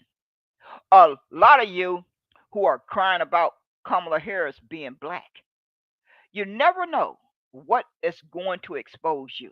You just never know what you are going to say that's going to expose you. And a lot of you have already been exposed. So, in closing, don't cry no more. I don't want to hear any more crying about unity. Right now, folks got to hunker down and figure out how to survive. They got to survive now. We're in survive mode now. It's 50 years late. It's 50 years late. And I don't want to hear, I'm not going to trust anyone that's going to come late and talk about unity. I'm not about to trust you. You are way too late for me to trust you. Somebody else may decide to trust you, but I'd rather go down by myself before I even think 1 second about trusting you. I know, I know myself. I know what I'm going to do to keep myself alive. I know exactly what I'm going to do to keep my daughter and my family members alive if necessary. I don't know you. You are a stranger to me. You are a stranger who is crying the word unity. You are a stranger who cried the word unity and you are suspect. Just by saying the word unity makes me think of you as being suspect. So, no sorry, Buddy Roll. No sorry, Buddy Roll. Everyone is jockeying for position now. Everyone is trying to keep their head above water. Everyone is trying to get an inside connection and hustle. And then you got us other folks over there. We simply wanted to live our life and have a productive life, have a happy life, and have a safe life. We didn't want to hustle anybody. We didn't want to scam anybody. We didn't want to be dishonest with anybody. We didn't want to be uh, criminal towards anyone. We didn't want to be evil. We simply wanted to have a productive life, a happy life, a safe life. But all mixture of folks who want to be hustlers, they want to scam, they don't want to call out folks, they want to turn a blind eye and give folks a pass. I don't want to be around somebody like that. I am going to run in the opposite direction of you. If you are hanging around a degenerate person, I know to stay clear of you. I know I am better off to stay clear of you. If you are choosing to hang around Tommy Sotomayor, I don't need to be nowhere near you. If you are choosing to hang around Re-Up, I don't need to be nowhere near you. If you are hanging around Damon Jones, I don't need to be nowhere near you. If you are hanging around Black African Black, I don't need to be nowhere near you. If you are hanging around folks who care more about Pan Africa than my ancestors and their sacrifice, we don't have anything in common. Because you are telling me every day how what is important to you. Pan African is important to you. Negro is important to me. We opposite. We are completely opposite, right? You care more about Pan African. I care more about Negro. What do we have in common other than our skin tone? Other than our skin tone, what do we have in common? Honestly, just be frankly honest with each other. So, what is the purpose of wasting time when all the Negroes need to get together, all the Pan Africans need to gather their number and boycott, all the Negroes need to boycott, all the folks who want to be fake need to gather their numbers and boycott, all the folks who want to be favoritism, they need to gather their numbers. If everybody spent more energy and time gathering their numbers, then I think we'll have a better chance of a fight. Right now, we are at a disadvantage. We are completely at a disadvantage because you cannot do anything in life if you don't know your numbers. You cannot do anything in life if you don't know your numbers. If you don't know your numbers, if you don't know your numbers, you cannot do anything in life. So that's where we at, folks. Thank you for popping in. I'm getting ready to go back to my other stuff for the night and try to relax and call it a night. I got a little headache. It seems like I always say, every time I get on one of these broadcasts, I end up with a headache. Just completely drain my brain, and I always seem to have a headache. Okay. Thank you, folks, for popping in. Thank you kindly.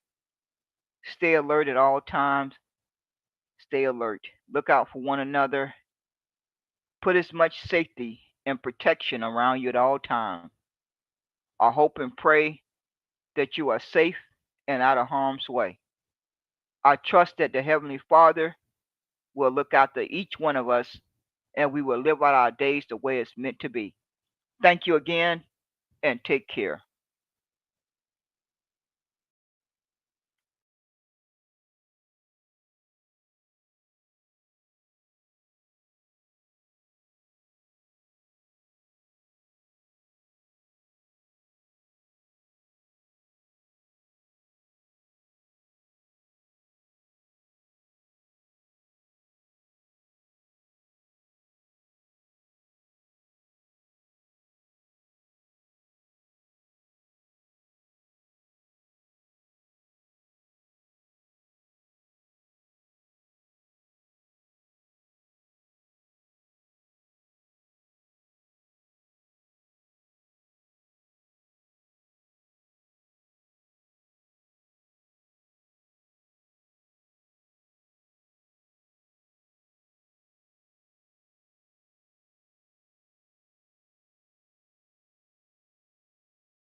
Testing 1 2 3. Testing 1 2 3.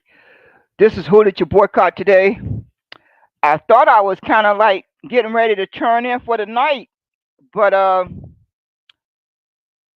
let the devil tell me to pop into Heartbreaker D Bad Dim's Twitter space. I want each one of you. Thank you for popping in for the broadcast. Uh, Somebody needs to go over to the Heartbreaker D Twitter space and announce to him and all those persons that are in that room right now, they are part of a psyop. They are part of a psyop. I don't know how many of them are getting paid, but each one of them that are in there listening and not going up on the stage and stating very clearly that all brown and dark brown skinned persons don't have a population in 25 states. So I don't know why he keep getting on these Twitter spaces and talking about the Democrats. And then another person came off the microphone and said, "Oh, we just need to go back to the center." Y'all human beings want to vote for your demise. You want to vote for other one, and you think you're doing something. How many more decades do they have to show you that they don't care whether you live or die? That only a few of you are going to survive. Only a few of you are going to get jobs in certain positions. Only a few of you are going to get through that crack. Only a few of you, if you step out of line, they're going to put you back in your place. They're going to keep on causing destruction in Africa. The Democrats voted for it. The Republicans voted for it. Go back and look at their voting record. You don't have to believe me. Go back and look at their voting record since 1965 and call me a liar. Because every one of those Democrats and every one of those Republicans since 1965 have voted for the colonization of Jamaica, Haiti, the Bahamas, the continent, and around the world, and the colonize of Negroes in America. So folks seem to be happy with voting for their own colonizing and oppression and think their vote matters. The oligarchy control this government. Oligarchy. The oligarchy took over in 1981. The other two times that America was under the control and power of the oligarchy, the first time, the first time was during Negro slavery. Let's all say it together. Negro slavery. The second time was during the Great Industrial Revolution. All of us more than likely learned about this in our history. Now we under the third time that started in 1981 up to the present day. So the oligarchy did not go home on the 6th of November. The oligarchy did not go home on the 7th of November. The oligarchy did not go home on the 8th of November. The oligarchy did not go home on the 9th of November. The oligarchy did not go home on the 10th of November. The oligarchy is still there. And the lobbyists are still there. The corporations are still there. The banks are still there. The Black Rocks are still there. The Rockefellers are still there. The cartels are still there. The white nationals, the MAGAs, the Republicans, and the Democrats. And brown and dark brown skinned persons are still outnumbered and still don't have a population in 25 states out of 50. So I don't know why these brain dead human beings are still running around here feeding their people false hope. Why are they doing it? They have to be brought and paid for because they cannot be that dumb and slow. Something not adding up. Something is not adding up because this takes about a few minutes to go to Google and ask Google, Google, give me a population breakdown state by state. Google, give me a population breakdown state by state. Why have not every person in Heartbreaker D done that? Why not have every one of those adults in that room right now went to Google and got that population breakdown so they wouldn't have to sit up here and lie to each other and lie to their community? Why? Can anyone answer that for me? The next time you are in their presence, ask them how they plan to deal with brown and dark brown skinned persons don't have a population in 25 states. It's less than 6%. It's less than 6%. Go look it up. It's less than 6% in 25 states out of 50. So they won't be electing anyone with brown and dark brown in those 25 states at the local, state, or federal level anytime soon. Not in the next 5 years, not in the next 10 years, not in the next 15 years, not in the next 20 years. So why they on Twitter lying? Why they lying? Somebody needs to explain why are they still lying. The election is over. That is that was the time for you to sit down and evaluate what went right and what went wrong. Folks too busy crying and complaining and talking to do their critical evaluation of what position do all of us brown and dark brown skinned persons in America and around the world are in. Oh no, they too busy caping for their Democratic Party. They too busy caping for their Democratic Party, and they too busy crying about the Republican persons who are caping for them. While the enemy outnumber all of us. We are outnumbered in all 50 states. We are outnumbered in all 50 states. So wouldn't it make more sense to be waking up day after day and encouraging your people to gather the number count, gather our number count, gather our number count? Don't that make more sense? Don't it make more sense to be encouraging folks to relocate back to one of those 8 states that we have the largest population in? Wouldn't our time and effort be put to better use if we were opening Twitter spaces and talking about that? Wouldn't that be making an investment into our children and grandkids' future? Wouldn't that make sense? Oh, they don't want to talk about that. They want to get up on a Twitter space and cry about Kamala Harris losing, about folks not coming out to vote, about folks voting for a third party. You got what you deserve. And that was the Democrats' fault. They took the Negro and brown and dark brown skin vote for granted for 60 years. It was coming. It was coming. It was coming. And it finally came. It finally came because the Democratic Party, they other voting bloc, put that candidate up. Who fault is that? Who fault is that? Who fault is the persons who voted to put Kamala Harris up for the president position? It certainly won't our voting bloc because it's not large enough. Our voting bloc within the Democratic Party was not large enough to get Kamala Harris across the finish line. So Heartbreaker D and Nikki Barnes and Sandy B and AntiSocialite and Fahima and John Brown, they need to go cry to the Democratic base.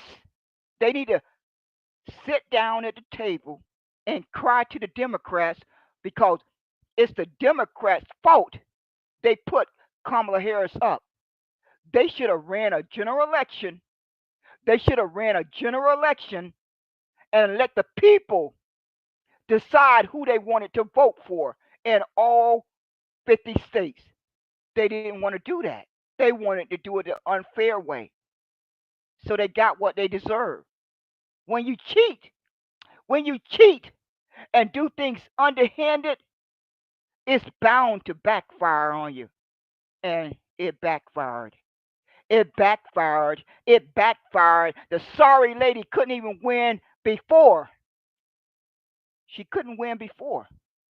So they already knew they didn't want to take a chance on putting her on the ticket with anyone else because she wouldn't have came out ahead. So they wanted to circumvent all of that. They wanted to circumvent all of that and break the rules. They wanted to break the rules and think folks were going to come out and vote for her. They were going to be forced to vote for her. They were going to have to decide between a subpar criminal man like Donald Trump and a fake pretender like Kamala Harris. And folks told you what mattered to them. They sat they behind home. They didn't want Donald Trump and they did not want her.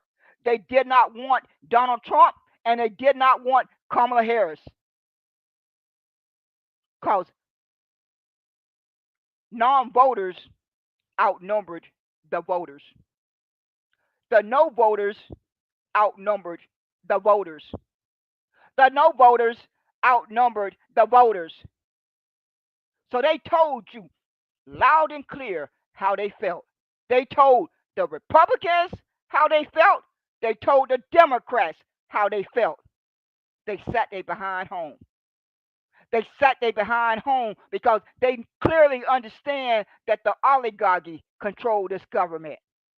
They not brain dead like you human beings who keep on giving your vote and those of you who are benefiting from it who are in that bracket above 50%. Folks have woken up. They clearly have done their research. They clearly know that the oligarchy control America's government since 1981. Now, most of those persons who stayed home and didn't vote, they clearly did their evaluation.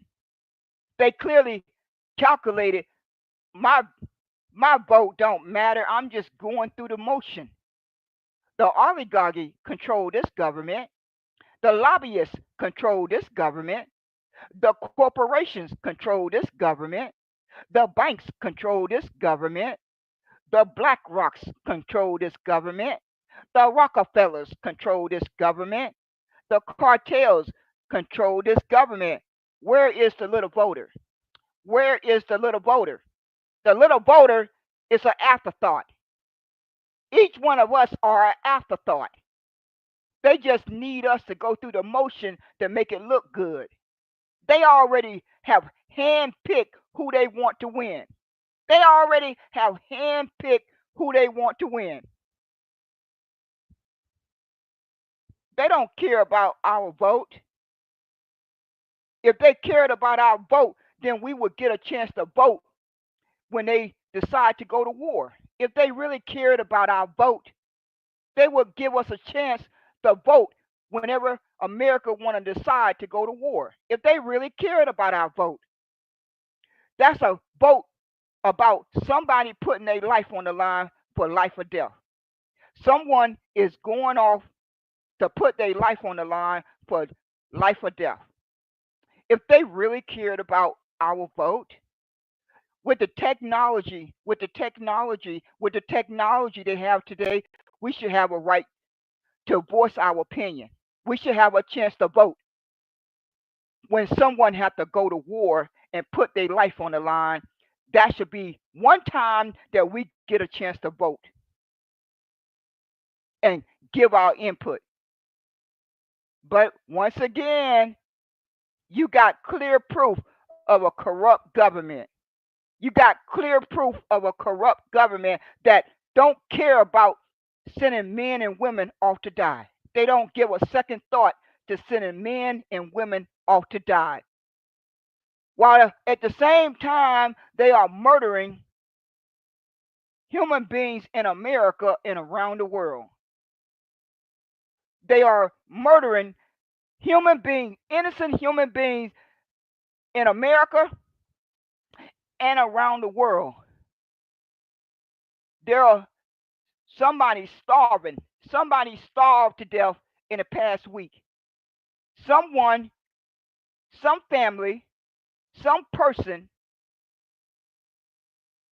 went to bed hungry night after night, day after day, night after night for a week, 2 weeks, 3 weeks, a month, a couple of months.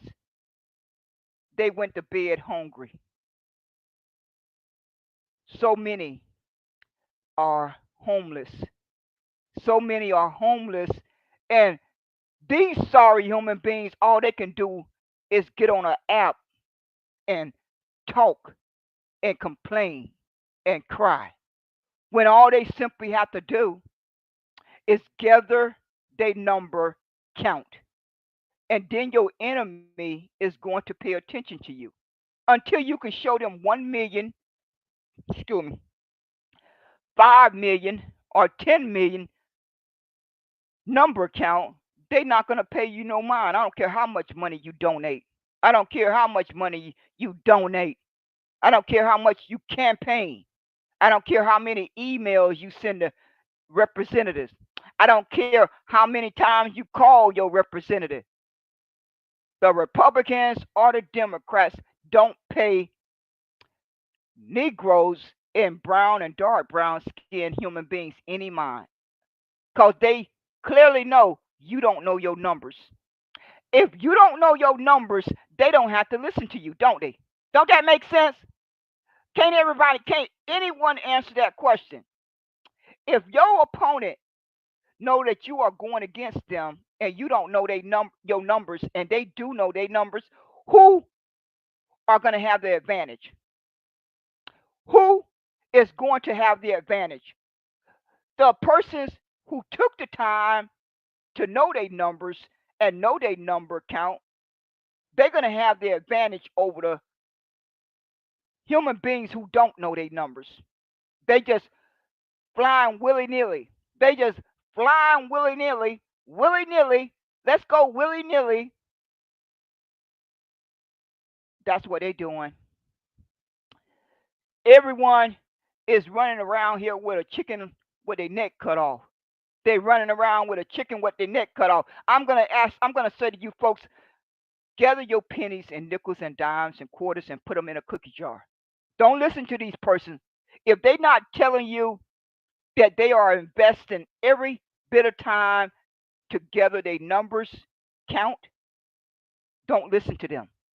Stop listening to them and gather your pennies and nickels and dimes and quarters and put them in a cookie jar until you can put as much financial security around your family and your loved ones. And then after you put that in place, if you feel the need and the urge to donate and participate in this corrupt government, this corrupt political stuff, then have at it. But ain't nothing going to change. Ain't nothing going to change unless folks get their head out the sand and know their number count. Until they know their number count, until they make up their mind, do they want to relocate back to the South? Because we are outnumbered in all 50 states. We are outnumbered in all 50 states. And we don't, and we don't, and we don't have a population in 25 out of 50. 25 states out of 50. There's not enough population in those 25 states of brown and dark brown skinned person that is so small, it's less than 6%. It's less than 6%. So we won't be producing a population in those states anytime soon. We don't have the ability to pump out babies in the next 5, 10 years to populate those 25 states. We don't, it's not humanly possible. So for at least the next 10 to 20 years, there's not going to be a large brown and dark brown skin population of us in those 25 states anytime soon. So why is Heartbreaker D and Nikki Barnes and Sandy B and AntiSocialite and John Brown and Scorpio and Fahima and all these folks who cape for the Democrats, why are they lying? Can somebody answer that for me? Because they're not opening spaces and talking about that. Why? Why they not opening Twitter spaces day after day to explain to their community that our community don't have a population in 25 states? Why don't they put that in the title? Why don't I why don't I look in the Twitter land hallway and see that in the title? I want to click on my computer day after day and see a title in the Twitter land hallway saying the brown and dark brown skinned human beings don't have a population in 25 states. That's the title that I want to see in the Twitter land hallway. I'm waiting to see that. I'm waiting to see that while they busy crying about the folks who voted for Donald Trump not talking about what he doing.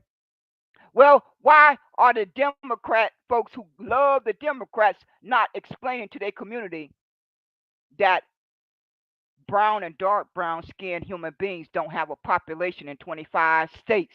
Why they not explaining that? They already dropped the ball with the Wisconsin election. I didn't see one Twitter space be open about the Wisconsin election. I just heard in the past 24 hours and 48 hours, I heard somebody say it out of their mouth. Maybe two or three persons. But the election, I I I I opened a couple of rooms and I posted it on my Twitter timeline.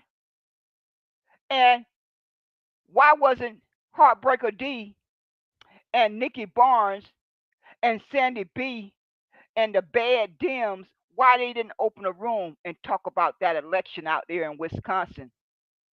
Because depending on how it go, midterm election may just be over before it get here. Depending on how that election turned out in Wisconsin, the midterm election just may be over before it get here. Oh, they're not going to tell folks that because they want those donations. They want folks to give those donations. So they're not going to tell folks that. They're not going to tell folks they don't have a population in 25 states because they know folks ain't going to be too gun ho about giving donations if they really, really, really, really, really understand what they up against. They're not going to be giving donations in those 25 states because they already outnumbered. Their population is less than 6%. I don't know how you're going to collect donations from those 25 states. So I'm going to say again, I'm waiting for folks to talk about that. I'm waiting for folks to talk about that. I'm waiting for the folks who voted for the Republicans to talk about it. I'm waiting for the folks who love the Democrats to talk about it. Because until you do, I know I'm listening to a liar. Until I start hearing those words come out of your mouth, until I start seeing you open a Twitter space and talk about it, I know I'm listening to a liar. I know every one of you are a liar. Because you cannot be that dumb and slow. You cannot be that dumb and slow, so you're doing it on purpose, and it's criminal. It's criminal. It's criminal. It's criminal. So you're not going to get away with it. No, no, no, no. AntiSocialite, John Brown, Heartbreaker D, Sandy B, Nikki Barnes, uh, Scorpio, Fahima, all you Democrat lovers, you are degenerate. I have categorized you as degenerate because you are liars. You are degenerate because you are liars. You don't have more than 2 years to explain this to your community. What is the excuse? Because I've been listening for well over 2 years and no one is explaining it to the community. Why are they trying to keep it a secret? Do anyone know why they're trying to keep it a secret? Do anyone know why They're not talking about how to deal with the oligarchy. The only way to deal with the oligarchy is a boycott. There's no voting, there's no marching, there's no protesting that's going to deal with the oligarchy. They're going to have to feel pain of losing money. They are going to have to feel pain of losing money. But folks don't have the backbone to do that. They prefer to give folks false hope about voting. They just keep on feeding them false hope for voting. While the Republicans and the Democrats, all they doing is buying time. They just waiting for your numbers to keep on shrinking. They just playing the waiting game. They know if they play the waiting game long enough, as you know, as you brain dead human beings know, the baby boomers are at that age where a lot of us are going to die off. A lot of us are going to die off. That's the largest voting bloc of the Democrats, the baby boomers. We are somewhere above 60 years old right now. Most of us are somewhere in the range of above 60 years old. So the Republicans already calculated that. They know by the time midterm election roll around, a good percent of us are gonna be on die. That's just a that's just a law of average. That's just a simple law of average that quite a bit of those baby boomers are getting ready to lead this world. That's going to put a major dent in the Democratic voting bloc. That's why the Democrats wanted that invasion of the immigrants. They already calculated that. They calculated that when Joe Biden told the so called leaders that they were going to have to get along with the Latinos and Mexicans. They already know that. They already know that the baby boomers are getting ready to die off. So the Democrats decided they wanted to implant a new voting bloc. They thought they were going to get away with it. They thought they were going to get away with it, but the evil Republicans had moved they moved a chess. They did a chess move and they ended up winning. See how that worked? It was the Republicans and the Democrats both knew that this election was like one of those elections that only come around once in your lifetime. The Republicans knew it and the Democrats knew it. It was a it was a race to that finish line. If the Democrats won, they were going to implant a new voting bloc.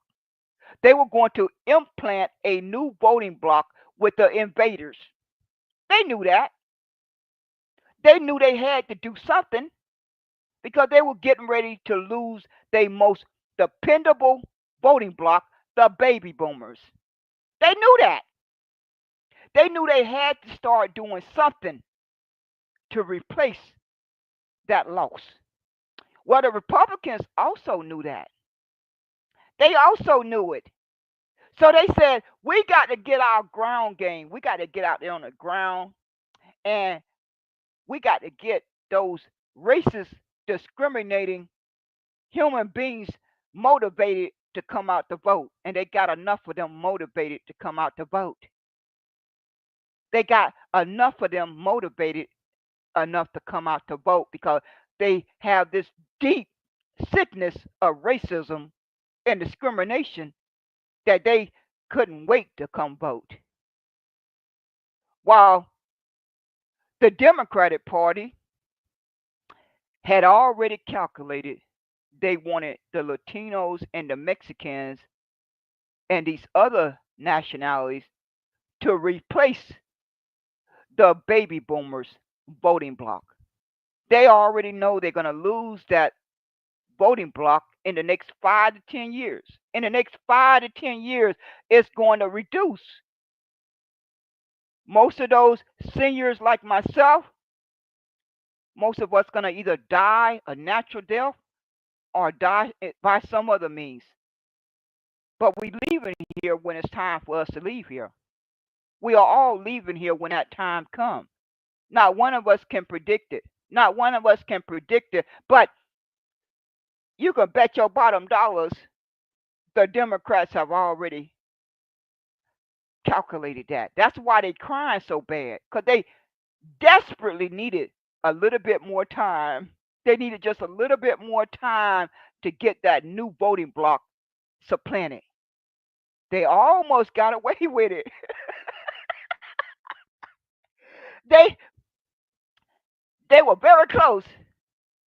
Kamala Harris was certainly going to dump half of India into America. That would have been a strong voting bloc for decades to come. The Republicans knew that. They knew they were up against that.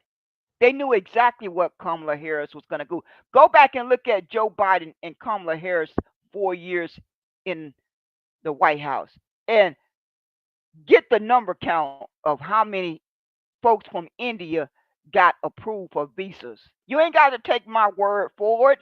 Just go look it up. Just go look it up. And from what I can gather from the grapevine, what I have gathered from my own little research from the grapevine, those folks from India, they got a real deep disdain for Negroes and brown and dark brown skinned persons that are not part of their bloodline. They they have a different flavor of racism than the KKK and the Proud Boys and the Megas and the White Nationalists. Those folks coming from India, they got a whole different flavor of racism and discrimination. It's a whole different flavor. Yes, it is. But that's what Kamala Harris was cooking up for us folks who are Negroes and from the continent and other places, other brown nations, Jamaica and Haiti. So that's what Kamala Harris wanted, but she didn't get across the finish line. She just couldn't quite get across the finish line. So those folks in India, I don't know what they're going to do. More than likely, more than likely, Donald Trump and Elon Musk and the Republicans will make a backroom deal with them. They'll make a backroom deal and still let quite a bit of them in, but it won't be nothing like what Kamala Harris wanted. They'll get they'll get a good percent of them in. They'll get a good percent of them approved for a visa, but it won't be nothing compared to what Kamala Harris would have got done. Cause India economy is growing. India economy is growing, but seems like those folks want to leave their country. They seem very desperate to leave their country. Why is that? Why do they why are they so much in a hurry to leave their country and come to America? From what I've been able to gather, that economy is going to be very important. So all those persons over there should be able to, you know, have a good life. They should be able to have a good life and not have to worry about coming to America because they are going to be one of the big economies like China. So I'm a little confused. I'm a little confused. I'm going to be honest with you. I'm a little confused. But one thing is certain, those India folks is they don't care for Negroes. They don't care for Negroes. They don't care for persons with brown and dark brown skin from Jamaica, Haiti, the Bahamas, and the continent of Africa. They don't care for our skin. They don't care for our existence. So I don't care for their existence. I don't care for their existence. And I certainly have had interaction with persons from India and North Carolina. So I'm not speaking off the top of my head. I'm not making an assumption. I had direct contact with them. I've had direct contact with them in North Carolina. So I'm not having to guess. I'm not having to make an assumption. I had direct contact with them and did my own evaluation. And those persons, they have a whole different flavor of racism and discrimination that's almost totally different than the white megas and the white nationals and the KKK and the Proud Boys and everybody in between. So, no, they coming to America is just more bodies that my people got to fight. It's just more bodies of immigrants that my people got to fight. So I'm happy. I'm overjoyed that Kamala Harris didn't make it because she was certainly going to dump half of India into America. She was going to be handing out those visa cards faster than they could mail them out. She was going to be handing out those visa cards faster than they could mail them out. So I'm happy that Kamala Harris did not win. I would have been even more happy if Donald Trump didn't win. I would have been even more happy. But you weak human beings didn't care about that. Y'all simply could have boycotted. You simply could have made sure that neither one of them got 270. You had the ability to do that. You had the ability to do that because Donald Trump barely won. If we had put in the work for 2 years to gather our numbers, we could have made sure that Donald Trump did not reach 270.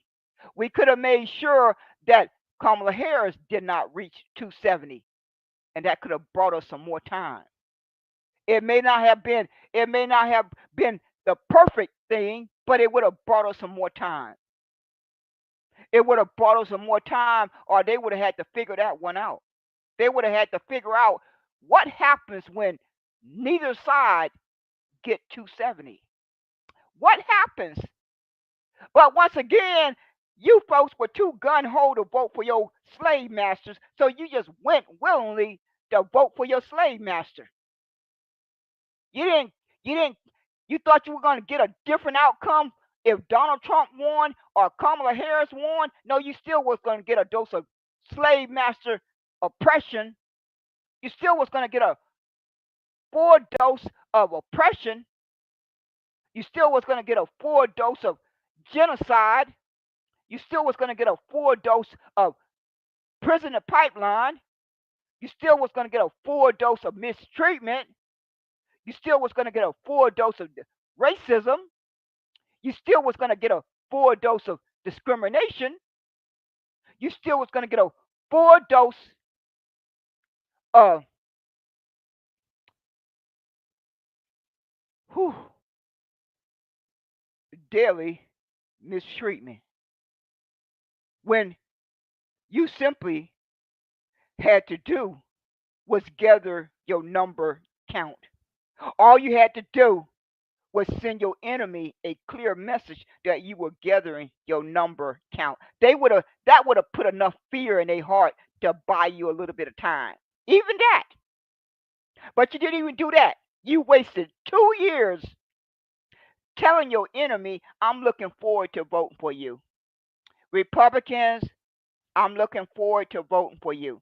Democrats, I'm looking forward to voting for you. But instead, you could have been telling them that you was going to do a no vote if they didn't meet 1, 2, 3, 4, 5, or 10 of your demands. You could have done that.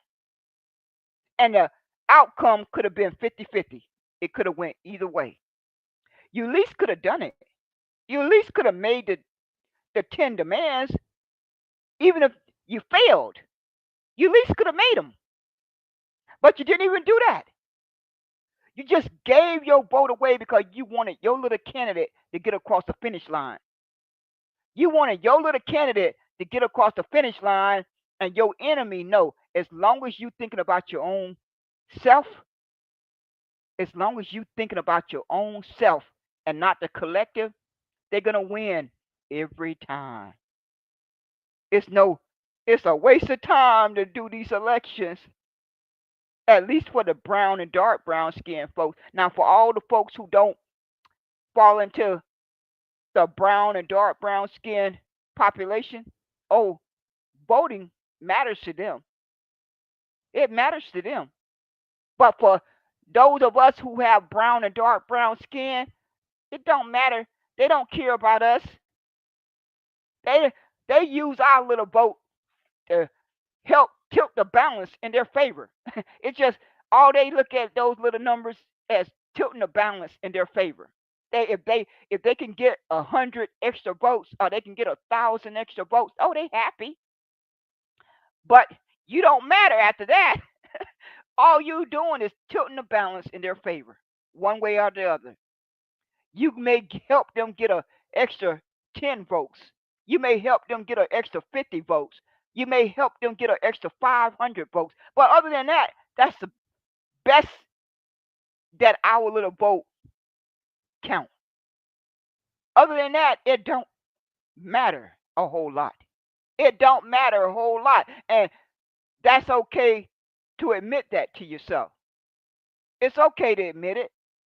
Now step back and figure out how to work out a strategy to threaten the Republicans and the Democrats. And the only way you can threaten the Republicans and the Democrats are to know your number count. That's the only way you have a chance of threatening both of them. Say, well, I'm going to take my 1 million or 5 million or 10 million persons in my database and I may throw my vote against you. I'm going to throw my vote against your candidate in all 50 states. In all 50 states, we're going to have a strategy to throw our vote either towards the Republicans to spoil them or the Democrats to spoil them. But you don't think about doing that because you care more about telling your enemy in advance who you want to vote for when you're already at a disadvantage. They don't need your help. They don't need your help. They don't need you to tell them in advance because you are already at a disadvantage. I am already at a disadvantage. You are already at a disadvantage. I am already at a disadvantage. So if I know I'm at a disadvantage, I'm not going to help my opponent. Why would I do that? Why? What reason would I have to do that? Not one. Absolutely not one reason would I have to help either the Republicans or the Democrats. But I'm going to say again, there should have been a strategy, a think tank of all, as many of us coming together in our little pockets. If we cannot come together in large numbers when we should have came together in little pockets. It could have been 5 persons over here, 10 persons over there, 50 persons over here, and then combine all of those numbers into one. Because if folks are waiting for everybody to come together in large numbers, you're gonna be dead and gone before that happens. You are going to be 6 foot under before that ever happens. No, folks should just simply gather their numbers in their little small pockets and then combine all of those numbers. Figure out a way to add them all up. Just figure out a way to add up all of those numbers. Everybody had to announce their number count and add them all up, just like you were when you're back in junior high school or high school taking math and algebra and all those other classes. Just figure out a way to total up all the count, all the numbers. It shouldn't be that complicated. It should not be that complicated. But folks don't want to do that. Folks prefer to talk all day. They prefer to complain and point the finger and blame the other person. No, It's the Republicans and the Democrats who have caused harm for over 400 years. It's been over 400 years, and they both have done it. They both are guilty. They both are guilty of Negro slavery. They both are guilty of Negro slavery. They both are guilty from 1865 to 1965. All of those hangings and lynchings and burnings that continue up until 1965. All of those communities that were bombed and flooded and burnt to the ground. They guilty of that. They are all guilty, guilty, guilty, guilty, because they have refused to pay for the repair of those human beings that were harmed. Because each one of the Negroes and their descendants were harmed. They were harmed mentally, they were harmed with scars and traumatized, and they need repair. They need to be allowed to heal. They need to be allowed to seek medical help. And they have not had the ability to do that. But they still spending money. The Republicans and the Democrats are still spending money. They're still spending money. But those persons who are carrying those scars and the trauma and the mental damage, they haven't been paid repair. They've been having to try to function the best way they can in a sick environment. All of us have been damaged, especially those who were here before 1865. If your 2 feet made it to America before slavery ended and you had bear witness to that for any length of time, so let's say about 6 months to a year, if you had to bear witness to Negro slavery in America for at least six months to a year, you were damaged. You were mentally damaged. You were mentally scarred. You were traumatized. You were traumatized because it's impossible for a human being not to be damaged. It's just not no way possible for that human being to witness that and not be damaged. Right? Isn't that right? So if that's correct, and America has refused to pay out the repair for that, to pay the debt so that those individuals can seek professional help for their healing, they're going to continue to be damaged. They're going to pass it down to the next generation. They're going to pass it down to the next generation, and the next generation is going to pass it down to the next. Because each one of those persons deserve to be able to seek professional help to start their healing. To start their healing, they are entitled to that. They have been damaged. The same way that folks like to file lawsuits when they get damaged. Same way when folks like to file an insurance claim when somebody hit their car, someone totals their car. The same way when folks want to be repaired when somebody robbed their house or their house burned down. It's not a whole. Only difference is that those is the one person are human beings and the other things are material things. That's the only difference. But the damage has been done. A damage and a harm has been done.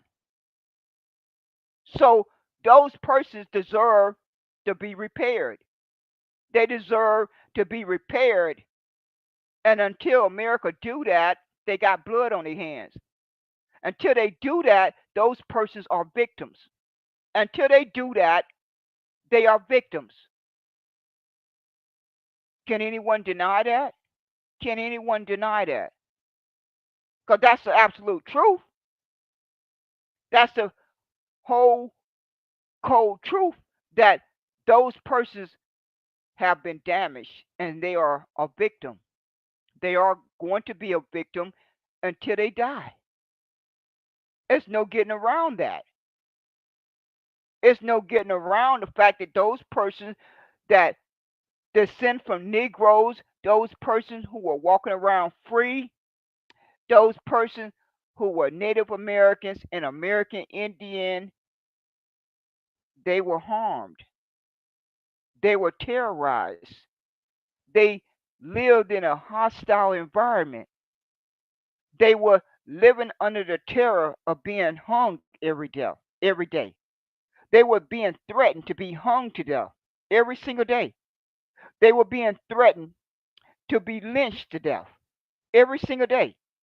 They were being threatened to be burnt alive every single day.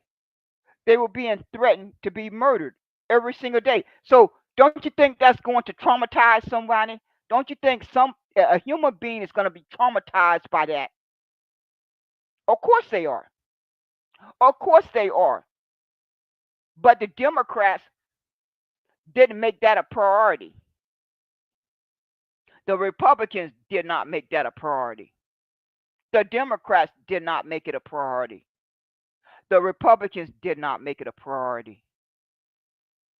So the only thing, that the Republicans and the Democrats deserve from persons with who descend from Negroes and all other brown and dark brown skinned persons, only thing they deserve is for you to threaten to cause them some pain. That's the only message they need to hear.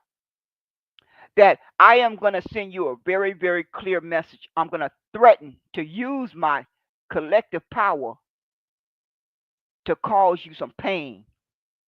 And that's the message that I want the Republicans to hear and the Democrats loud and clear. And you tell them that every single day you get up. If you love yourself, if you love your children, if you love your grandkids, that's the only message you should be telling them. And I bet you they'll start changing their tune. If you send them that message consistently, they're going to change their tune. They will start to gradually change their tune, but they have no motivation to do it now because you're not forcing them to do it. Unless you can find a backbone to force them to do it, they have no reason to want to change. What reason do they have to want to change? Do anyone have an answer for that? What reason do the Republicans and the Democrats have to be motivated to change? Not one. They have not one bit of motivation. They're going to continue to harm the Negroes in America. They're going to continue to cause harm in Jamaica, Haiti, the Bahamas, the continent, and around the world to any persons with brown and dark brown skin. Both sides are dedicated to that. Both sides are dedicated to it. Go look at their voting record. You don't have to take my word. Just go back and look at their voting record. Go back and look at what they voted on and call me a liar. Go do it. Go painstakingly and look at what they voted on. And then come back. And if you can prove to me that I lied, then I will correct it. And I will call myself a liar on a live broadcast more than one time. I will make sure that I open a couple of spaces and announce that Who Did You Boycott had told a bald faced lie. I will look forward to anyone proving me wrong, proving me a liar, that the Republicans and the Democrats did not vote for each of our demise. Let's just start at 1965 when we got the right to vote. Let's just start there. Let's just start when we got the right to vote and work our way up and try to call me a liar. Try to call me a liar. But you got human beings with brown and dark brown skin waking up day after day auditioning to get acceptance by your enemy. You literally get up day after day and audition to get acceptance or a bag of money or inside connection, but you individuals are being exposed because America is using the same playbook they used on the Black Panthers. They say in life, things always end up coming full circle. No matter if you live long enough, things are more than likely going to come full circle. Things are eventually going to come full circle. And sure enough, America decided to go back to that old playbook they used on the Black Panthers. And they have inserted quite a few of you who are plants, quite a few of you who are plants. They planted you within the circles that they needed you in. And you are gathering intel or you are preaching propaganda. They put you there to preach that propaganda because one of the greatest weapons that these evil human beings have is the media. And they put you on these social media platforms to push that propaganda. And a lot of you are working overtime. A lot of you are working overtime like Damon Jones and Re-Up and AntiSocialite and Heartbreaker D and all of you brain dead human beings who are caping for the Republicans, Mark King Carter and Sexy Raw and Denmark and Big A, DJ Big A and all the folks who cape for the Republicans, all the folks who cape for the Democrats. You are caping for your own demise. If you're not caping for your own demise, then you are caping for a better position than those of us on the outside. Because you ain't doing much of anything else. It's one or the other. You either getting a bag of money or you are caping so they can give you a better position. And they're going to keep you from having to be subject to a lot of the mistreatment. But it's going to backfire on you. It's going to backfire on you. As sure as what your name is, it's going to backfire. So for all you folks who love the Republicans and love the Democrats, all you doing is buying some time. You just buying some time because the Republicans and the Democrats are playing the numbers game. The Republicans know that they simply have to wait it out until the Negroes and the brown and dark brown skin population reduce. It's either going to reduce by them deporting a lot of folks, murdering a lot of folks, the baby boomers dying off naturally, a lot of folks getting locked up in prison. See, they got they got that little chalkboard out, and they have said a lot of folks, a lot of Negroes and brown and dark brown skinned persons are going to die naturally.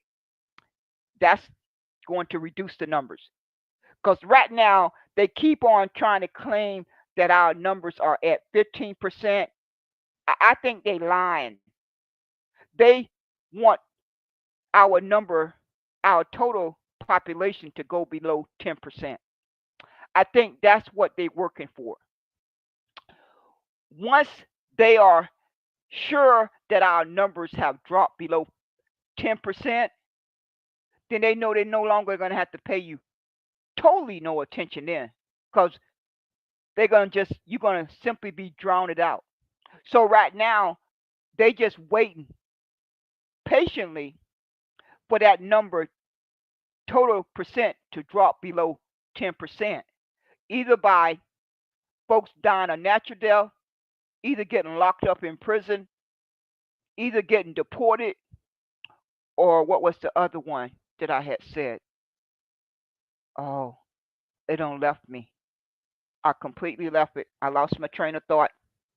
Uh, Say they're gonna die a natural death.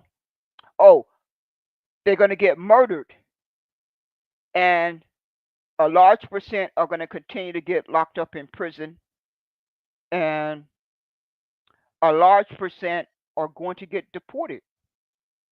See how that works? See how that works? Because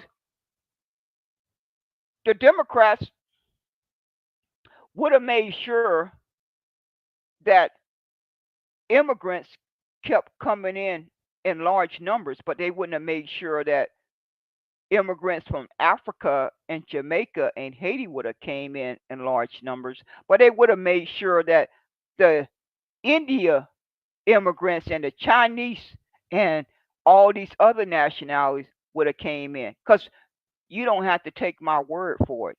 Go to Google and look at the population count of how many, what percent of persons with brown and dark brown skin that America has approved for visa. You don't have to take my word. Just go look it up. It's not a secret. It's not a secret. So, since we know it's not a secret, I don't know why Pan Africans and immigrants who want to continue to vote for the Democrats, I don't understand why you're doing it. You are literally voting for America to continue to colonize your country and to steal your resources and to cause destruction. And so, why are you doing it? Once again, it's an example of selfishness. See, human beings will show you who they are. I don't care how hard they try not to, because immigrants who come to America should be against immigration. They really should.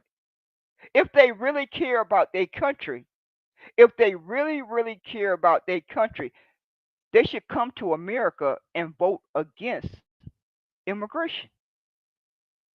Because America and other nations cause you to have to leave your nation.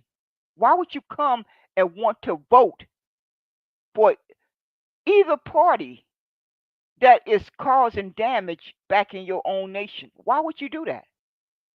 Once again, it's because I believe only a certain percent of folks who get that visa, they not suffering the way the average person at the bottom is suffering who come from the continent or Jamaica or Haiti. Those persons who have the money to keep on applying for that visa, they in a whole different income bracket than those persons who are going without in Africa and Jamaica and Haiti. They in a whole different income bracket.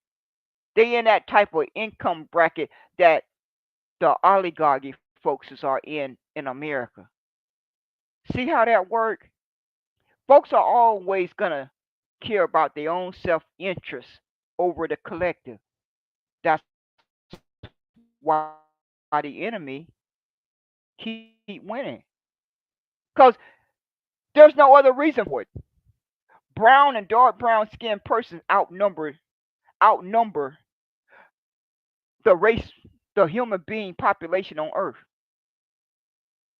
So if I calculate that persons with brown and dark brown skin outnumber every other ethnicity, there's got to be a factor that is causing them to be at a disadvantage against the enemy. And a good percent of the time, the very persons of those populations are working against their own people.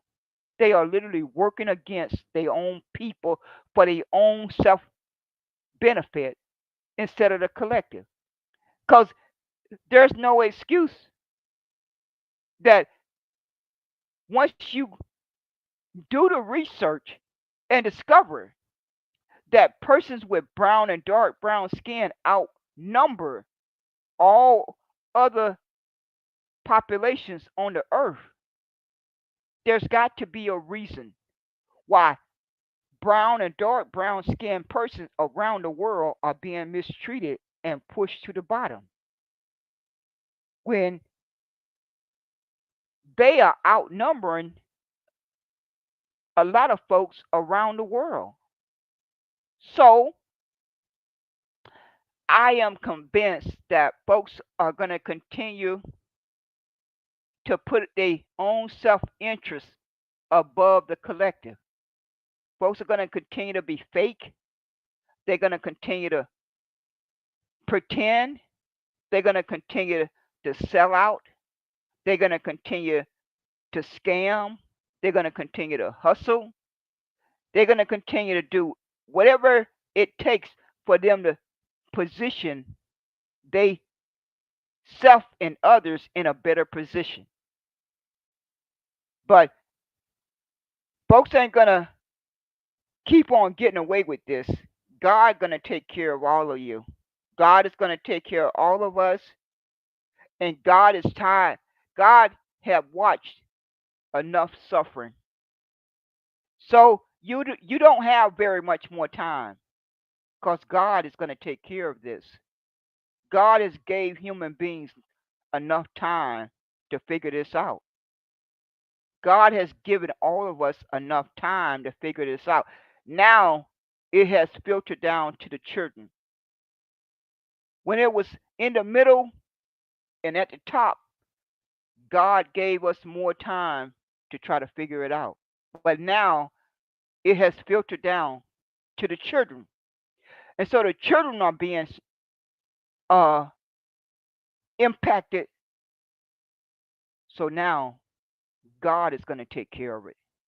God has given us enough time to figure it out, and we just refuse to figure it out. So now it has been turned over to God. Now, all you human beings are doing is exposing yourself. All you doing is running around lying, and your name is going in the book like Damon Jones. Your name is just gonna enter that book like Damon Jones, and you think you're going to be getting away with things. You're going to continue to run around and think you're going to get away with lying and telling lies. Oh no, your name is going in a book. And you never know when God may decide to deliver your just due. You never know when God may decide to deliver your just due. Well, Damon Jones got his today. Damon Jones got his yesterday. It could be me or you tomorrow. It could be me or you tomorrow if we're not moving in the right way. If we're not living our life in the right way, it could be either one of us on any given day. On any given day, it could be either you or me. Either you or me if you're not living your life the right way. So that's where we at. My best suggestion is to gather your number count. Gather your number count. Don't wait for these other talking head, sorry human beings. Just gather your number count yourself. Even if you have to only be one or two persons, if you only have two persons that are trying to get on the same page, you are better off than most folks. If you have five persons who are trying to get on the same page, it will make a difference. And just continue to let it grow. Got to start somewhere. But separate, separate from these lying people. Separate from these degenerate human beings that want to curse each other out all day, who want to call each other name all day, who want to be online gangsters. Let them be. Just separate from them. They'll get tired soon enough. They'll get tired of each other soon enough. They'll get tired of each other soon enough, and they'll find something else to do. But just let them be. Just part ways from them and go focus your energy and your time on yourself and your family and loved ones, and gather your pennies and nickels and dimes and quarters and put as much financial security and safety around you and your loved ones. And then, once you have that in place, if you still have something left over to give, then you can decide what you want to do. But ain't nothing going to really change. Don't let folks keep telling you that, because folks don't want to gather that number count.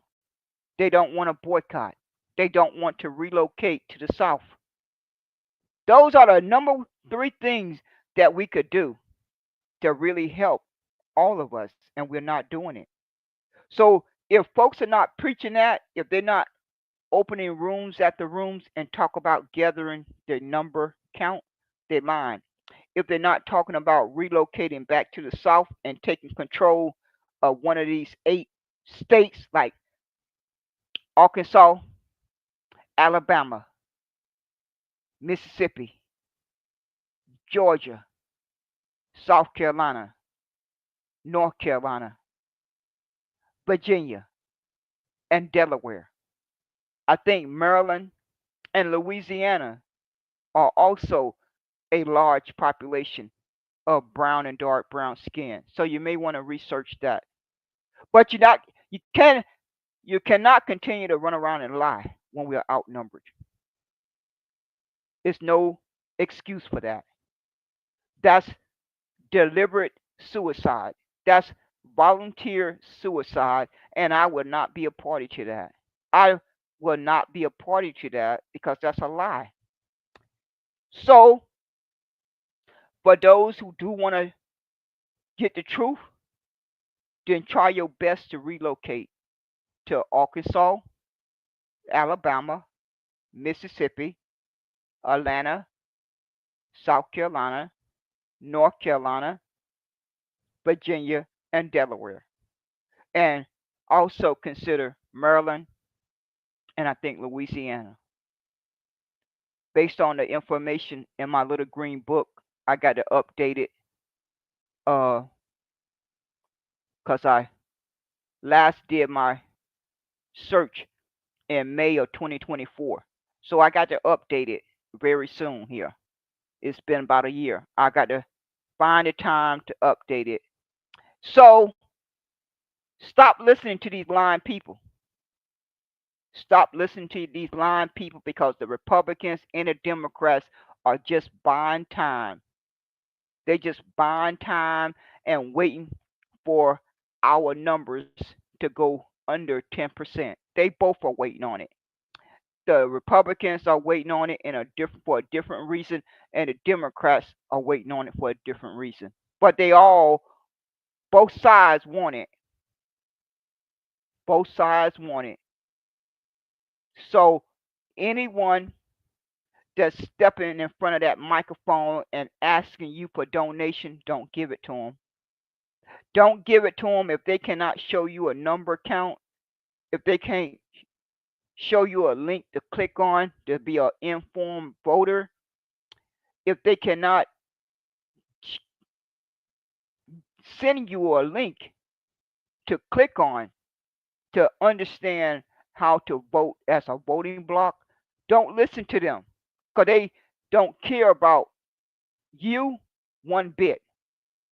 That's the bare minimum they should care about. They should care about showing you a number count.